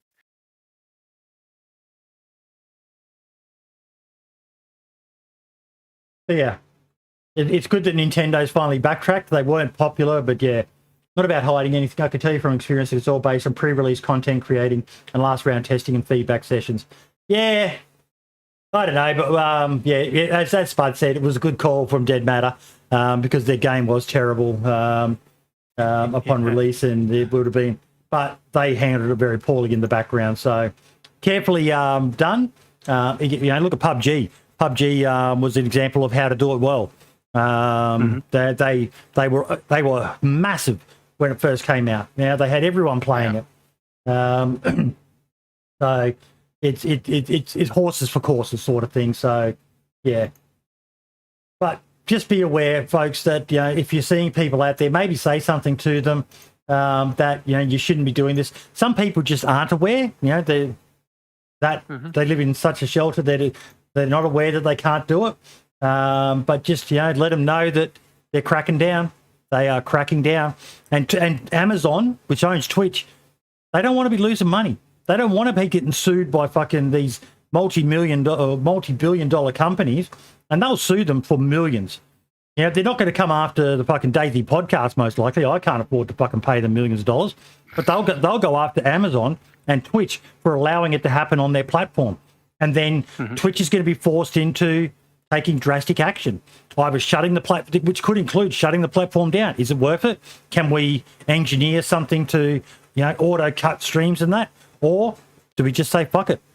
Or do we make it harder for people to join the platform and stream? This is the thing that Twitch is missing on, and I'll compare YouTube's Live to it again. YouTube Live has a dedicated team of people that just focus on YouTube Gaming and YouTube Live, and they do nothing else but that. And if you have a problem, you can reach out to these people on Twitter, for example, and say your channel gets struck or whatever, and you can DM them and they will actually help you do it. Like for the example with Ludwig that I brought up earlier on.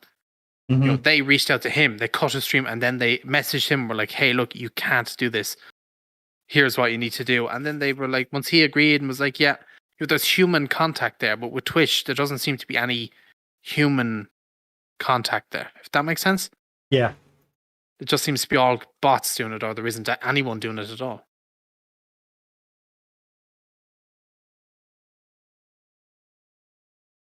They basically come up to YouTube, it's better. Now, what else have we got? We've talked about the recruiting. This was a little bit of drama. So I've got some fairly strong opinions on this. A lot of people got upset about the screenshot competition. That it was, I'm gonna upset some people, but I'm gonna say it as it is. It was wow, all the people who know how to edit and use Photoshop and DayZ Editor won. I'm sorry, but to me, and I'm saying this because I want people to correct me if I'm wrong, but that's like me saying Fubar Bundy gets more views on a video because he knows how to use Photoshop and effects editor, and I don't. Get good.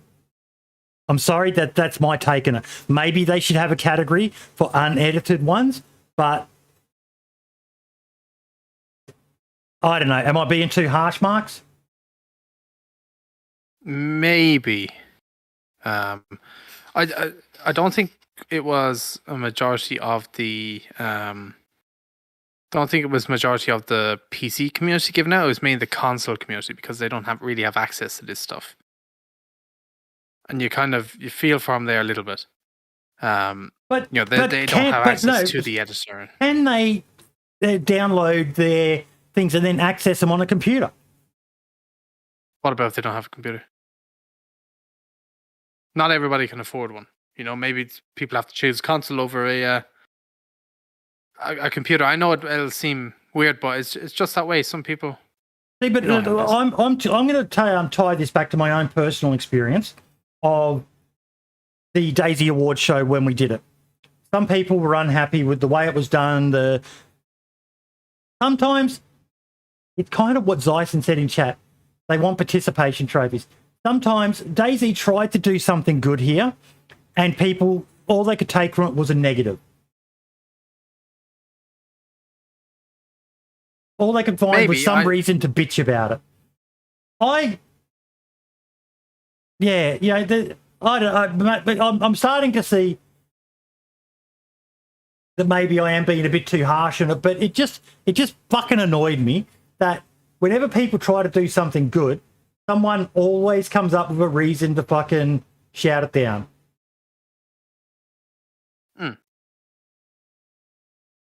Yeah, I can see their frustration at the same time. But how hard is it going to be for them to be able to discern what is there a way that you could, the image contains fucking the logo of Xbox or PlayStation so we can see what is legitimately a console one? Because it wasn't for sheep stations. It's not like it was for, thousands of dollars in prizes, as far as I understand. Maybe having a runners-up thing as well, or like, here are some, what they say, entries that didn't make the top 3 or whatever. I don't know, something like that. Me, at the end of it, it doesn't bother me that much. It's, they picked 2 were good pictures. They're bloody great pictures. I can see why they won. Yeah. Oh, what did they say what did they say as their response? If you go up just a bit. No, next one. Up. Yep, that one. Okay, no, it was. I didn't know if they were replying to it. DanceofJesus, we're talking about the people complaining about you and Wellerton in particular. I'm not sure if Bibix did a highly edited photo, but they're complaining about what I call artists doing what they're good at, which is creating art. And I likened it to me complaining that JLK or Fubar Bundy get more views on videos because they know how to use DayZ Editor and they know how to use After Effects and Photoshop and I don't. And I basically said, just get good.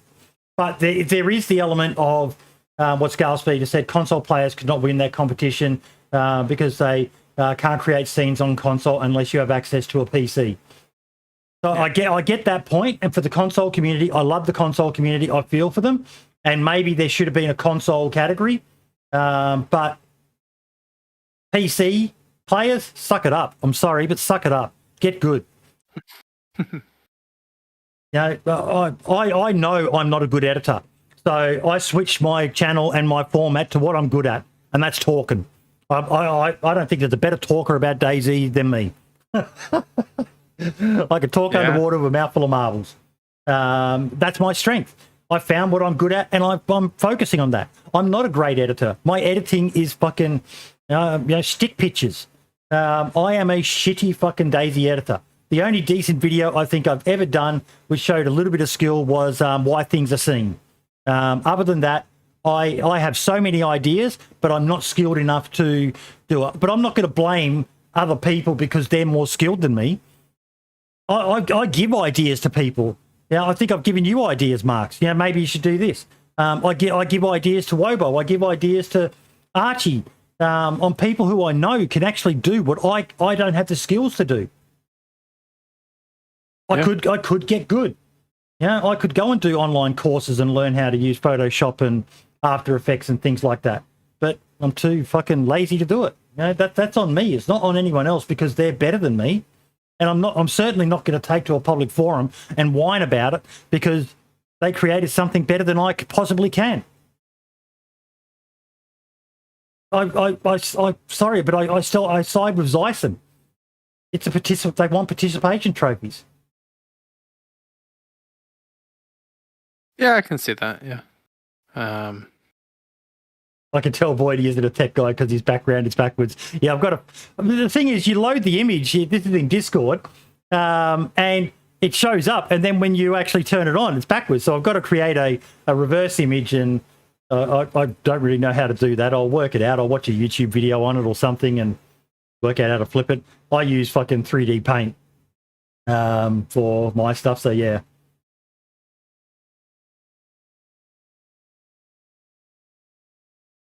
But how do they tell the difference between an amateur and a pro, Mackay? We're asking them to implement stuff that's basically just going to see them say, fuck it, we're not going to bother. If people are just going to bitch about it, why do I bother? That's what I worry about with this. I don't know. I think usually you can tell the difference between an amateur and a professional, who takes pictures. Like I've tried to take some screenshots and that I've gotten inspiration from either DanceofJesus or Wellington and stuff, and they come out looking okay, but they're nothing like they can do. You can tell instantly that I'm an amateur at taking these pictures compared to them. Everyone knows Wellington and DanceofJesus are experts at this, so that we can when they submit something, we know that they're artistic people. We've seen Wellington do his stuff live on the show. We've known DanceofJesus since the show started. But, I know, Mackay, but I think it just still comes down to just get better. Okay, it's the standard they want. I will learn. Just buy a PC and all your problems will be solved. Yeah, I don't know. I feel for the console people because it would have been hard for them. I think it detracted a bit from, these guys put a lot of hard work into the, we watched Wellington doing it live. That was level the playing field. Next comp pictures need to be only done in MS Paint. But we don't want to make it so that DayZ just say, well, why bother if people are just going to continuously complain? Learn how to use DayZ Editor, learn how to use Photoshop, and get good. Etch-a-Sketch. I remember the old Etch-a-Sketches. What else did we have? This was a good one to see. I couldn't find a link to it, but for those who remember, the Gents of Novo server is back. Did you see that, Marks? I've never heard of it. The Gents of Novo was a legendary server back in the day. when the big servers were DayZ Underground, you had Pipsy here in Australia, Blue Waffle in the UK, Gents of Novo and UK Alliance were another big batch of servers as well. But the Gents of Novo was one of the first servers to really try something different. And this was back before modding. But they just had a gentleman's agreement that the town of Novo was a friendly zone. You weren't allowed to shoot people and kill people in Novo, up in the northeast of the corner, and it was a nightmare for them to manage because you had people breaching it all the time. But that's how committed that community was. But eventually, like a lot of communities, people just moved on and they ended up shutting the server down. They all got a bit disgruntled, and understandable. But it's great to see an OG server coming back. Gents of Novo was fucking huge back in the day. They were a bunch of lovely guys.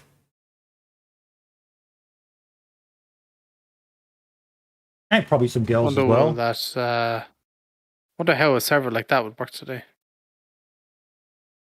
Even there, you type in Gents of Novo. But they said they're not going to be having Novo as a safe zone, which I thought was interesting. So are they doing just kind of like a standard thing? Just standard kind of vanilla server-ish? Yep. Good work. I mean, it's a good time to launch a vanilla server if people were ever wanting to do so. Now you type it in and there's plenty of hits for them. Gents of Novo, Hitman for Hire.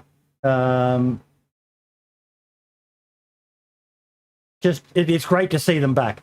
They were legends of the DayZ community back in the day.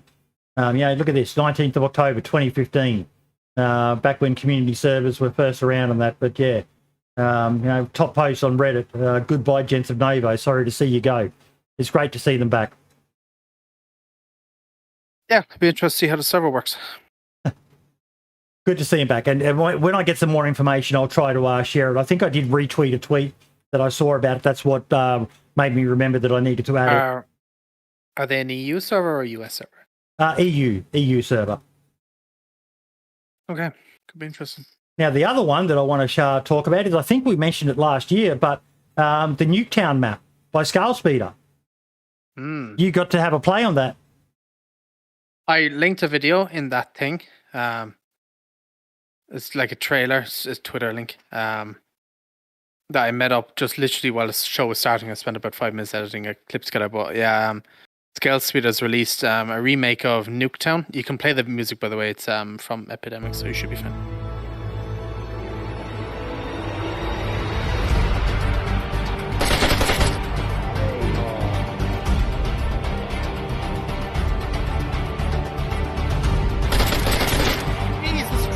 You're such a ninja.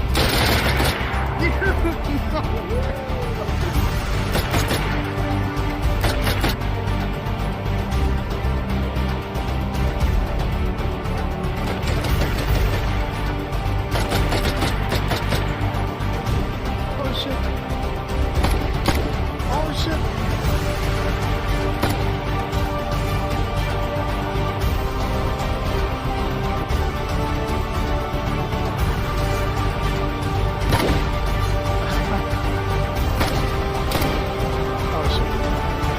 Potatoes!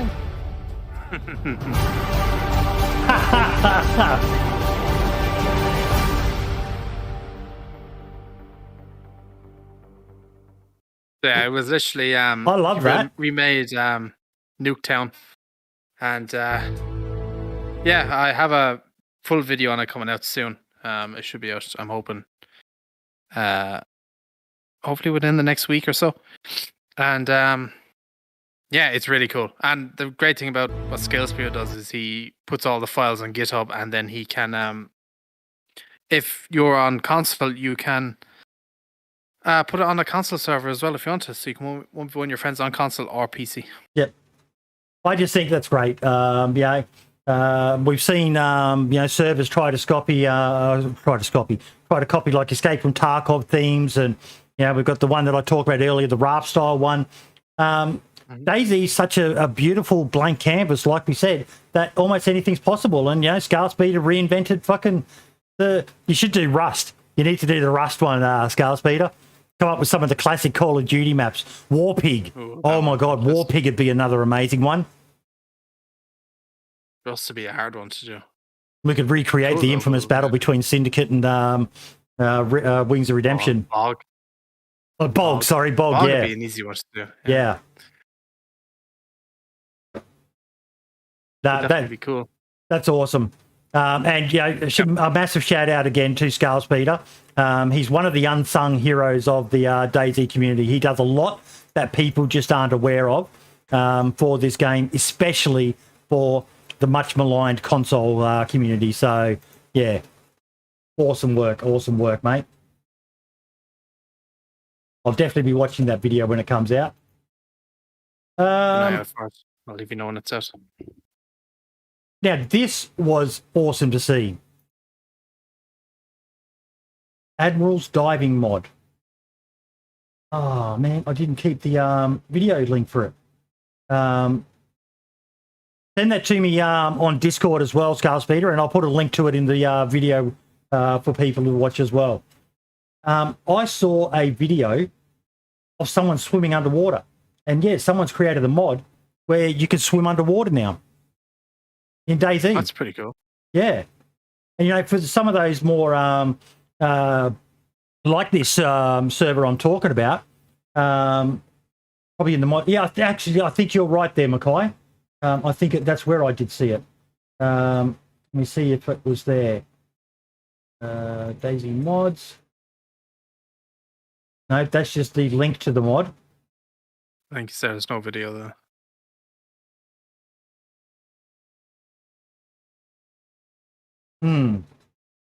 Bummer. But yeah, you're swimming underwater and tagged you. Good.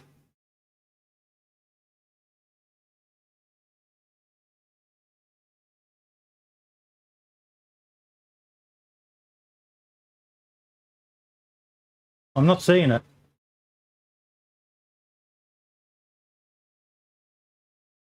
Need to check the threads.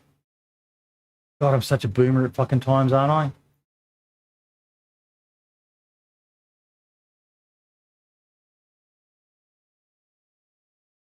In Showcase.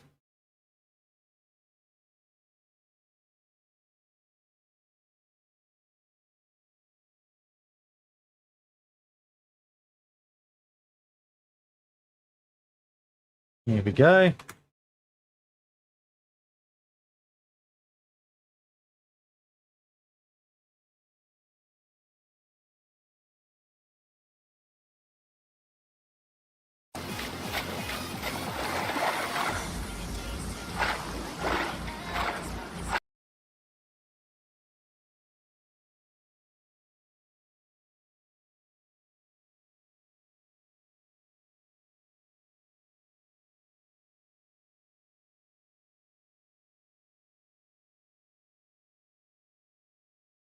Now, that doesn't really show you swimming underwater.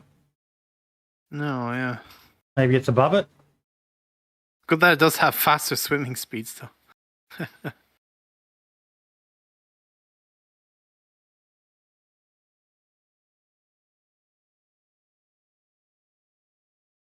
No, Dumpgrant. You can actually go underwater.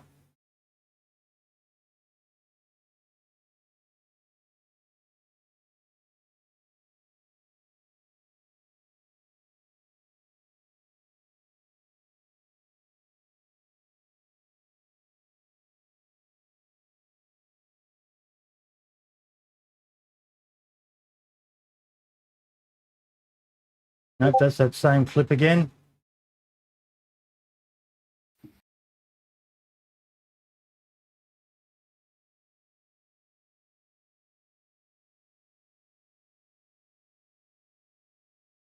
(31st of the 12th).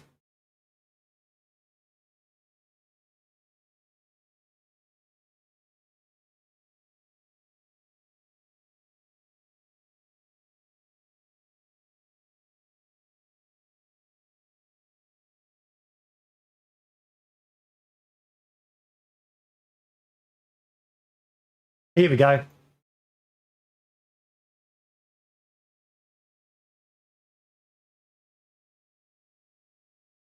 So that shows you swimming underwater. It downloaded the video. Just click the video, the DayZ download there. You might have to reshare your screen though, that's the only thing. Oh no, there it is.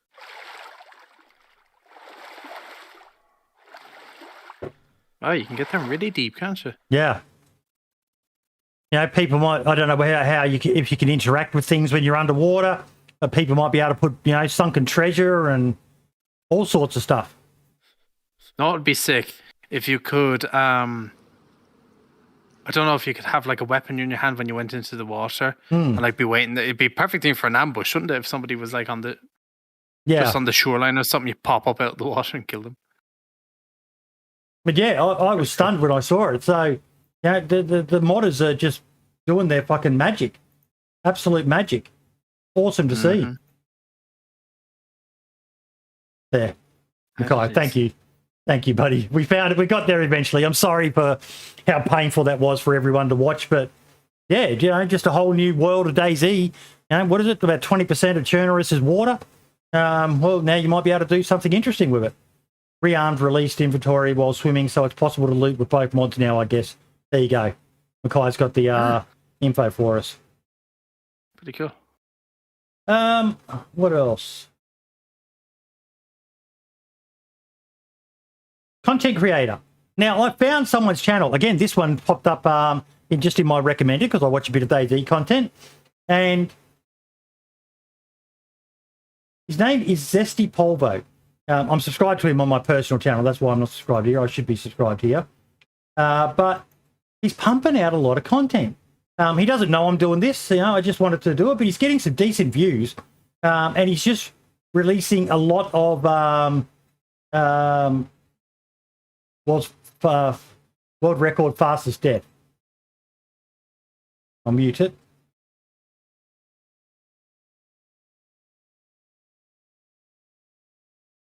Guy literally spawns in and dies.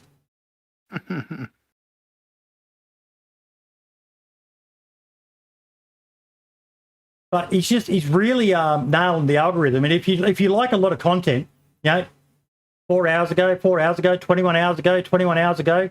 So this is his channel. Go check him out. See whether you like it. You know, it's what we like to do on the show is just shine the spotlight on creators who are doing something interesting, and he's pumping out a lot of content. Decent little shorts. Shorts seem to be doing the rounds on YouTube, especially I've seen a lot of them blow up DayZ related, which is cool to see. What is this? A working prototype of the future olfactory mechanics. It will feature all possible smells like corpses, food, sweat, etc. Very experimental, may impact FPS on weak CPU, will not affect server, only client-side functions. Currently, you can only smell smoke from active fire and burnt wood in the fire that is not burning. Smell depends on the wind. The stronger the wind, the further travels the smell, but travel in a narrow path, 450 meters max. The weaker the wind, the more the smell spreads around, but in short range, wind does not count when very close to the source. Smoke smell covers the burnt smell, cannot smell two at once. Burnt smell is weaker, spreads less.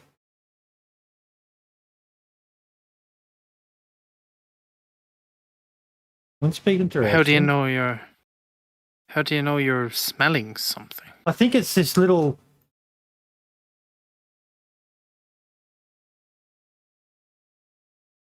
image on the side here. Maybe it's in Russian, but maybe that's meant to indicate a smell. Right. What?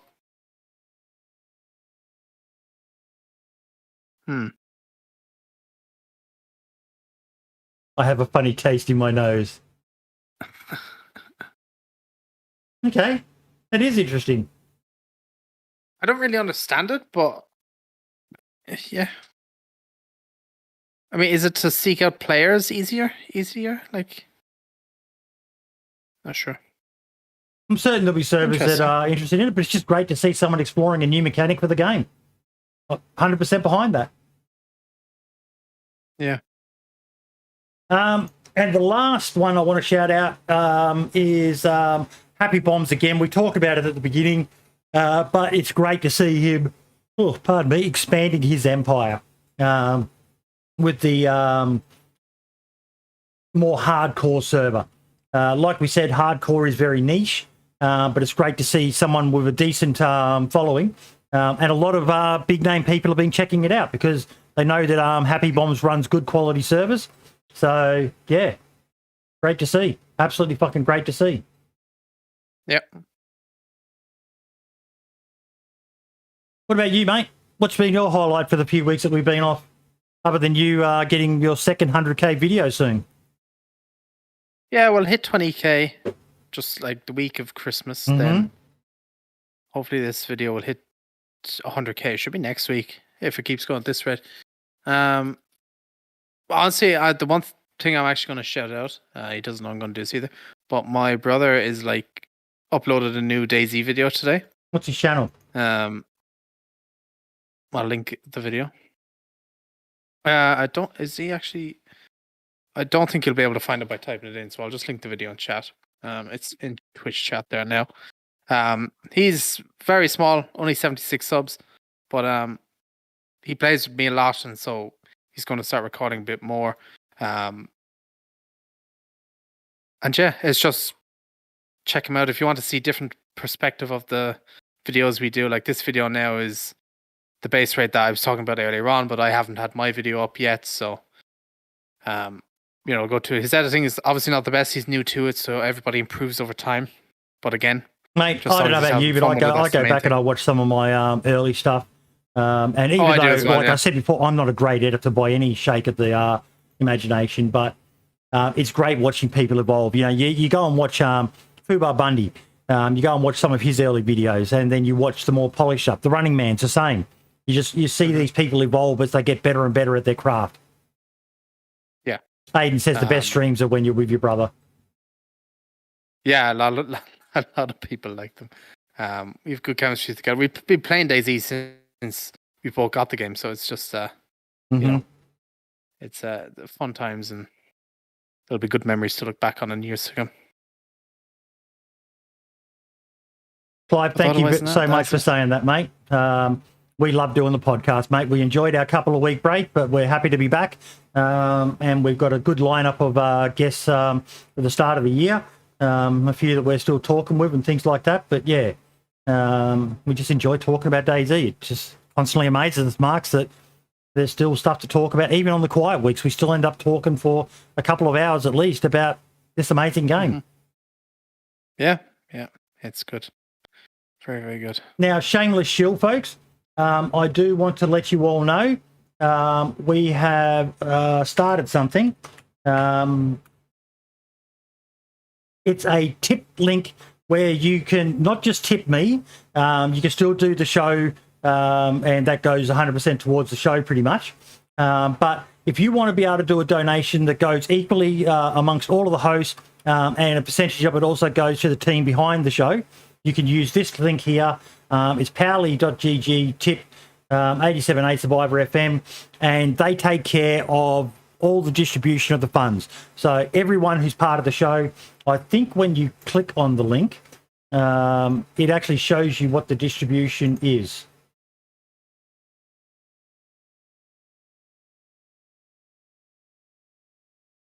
Yep. So 70% gets split between, we still need Archie to fucking join it.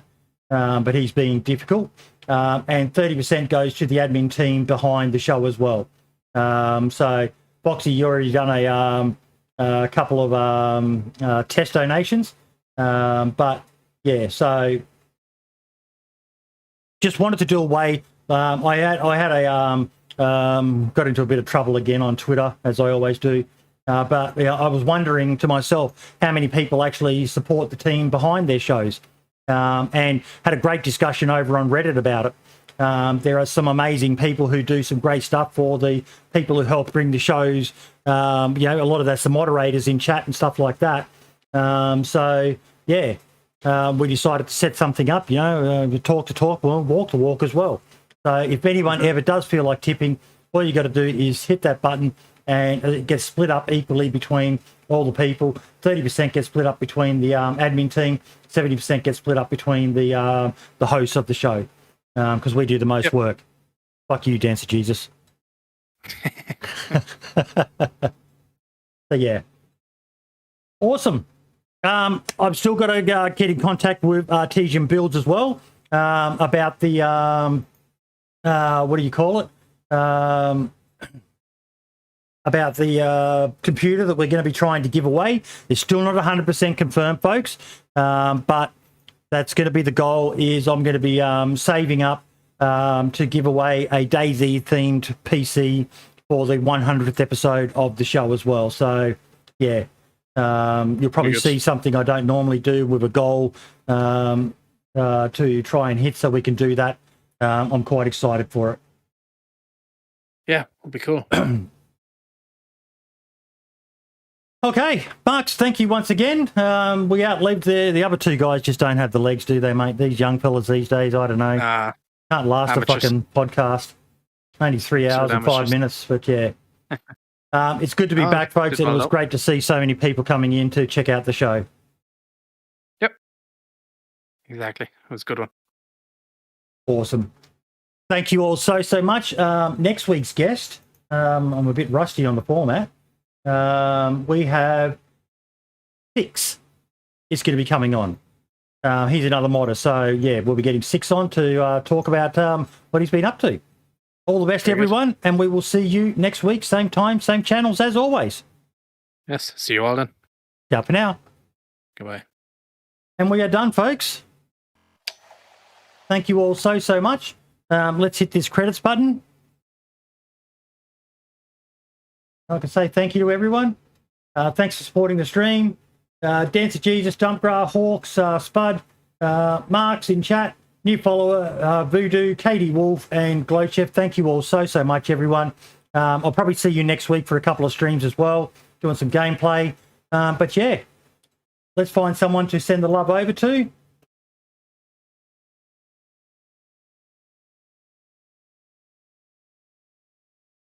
We talked about him quite a bit today. Let's go show some love to Super FT LOL.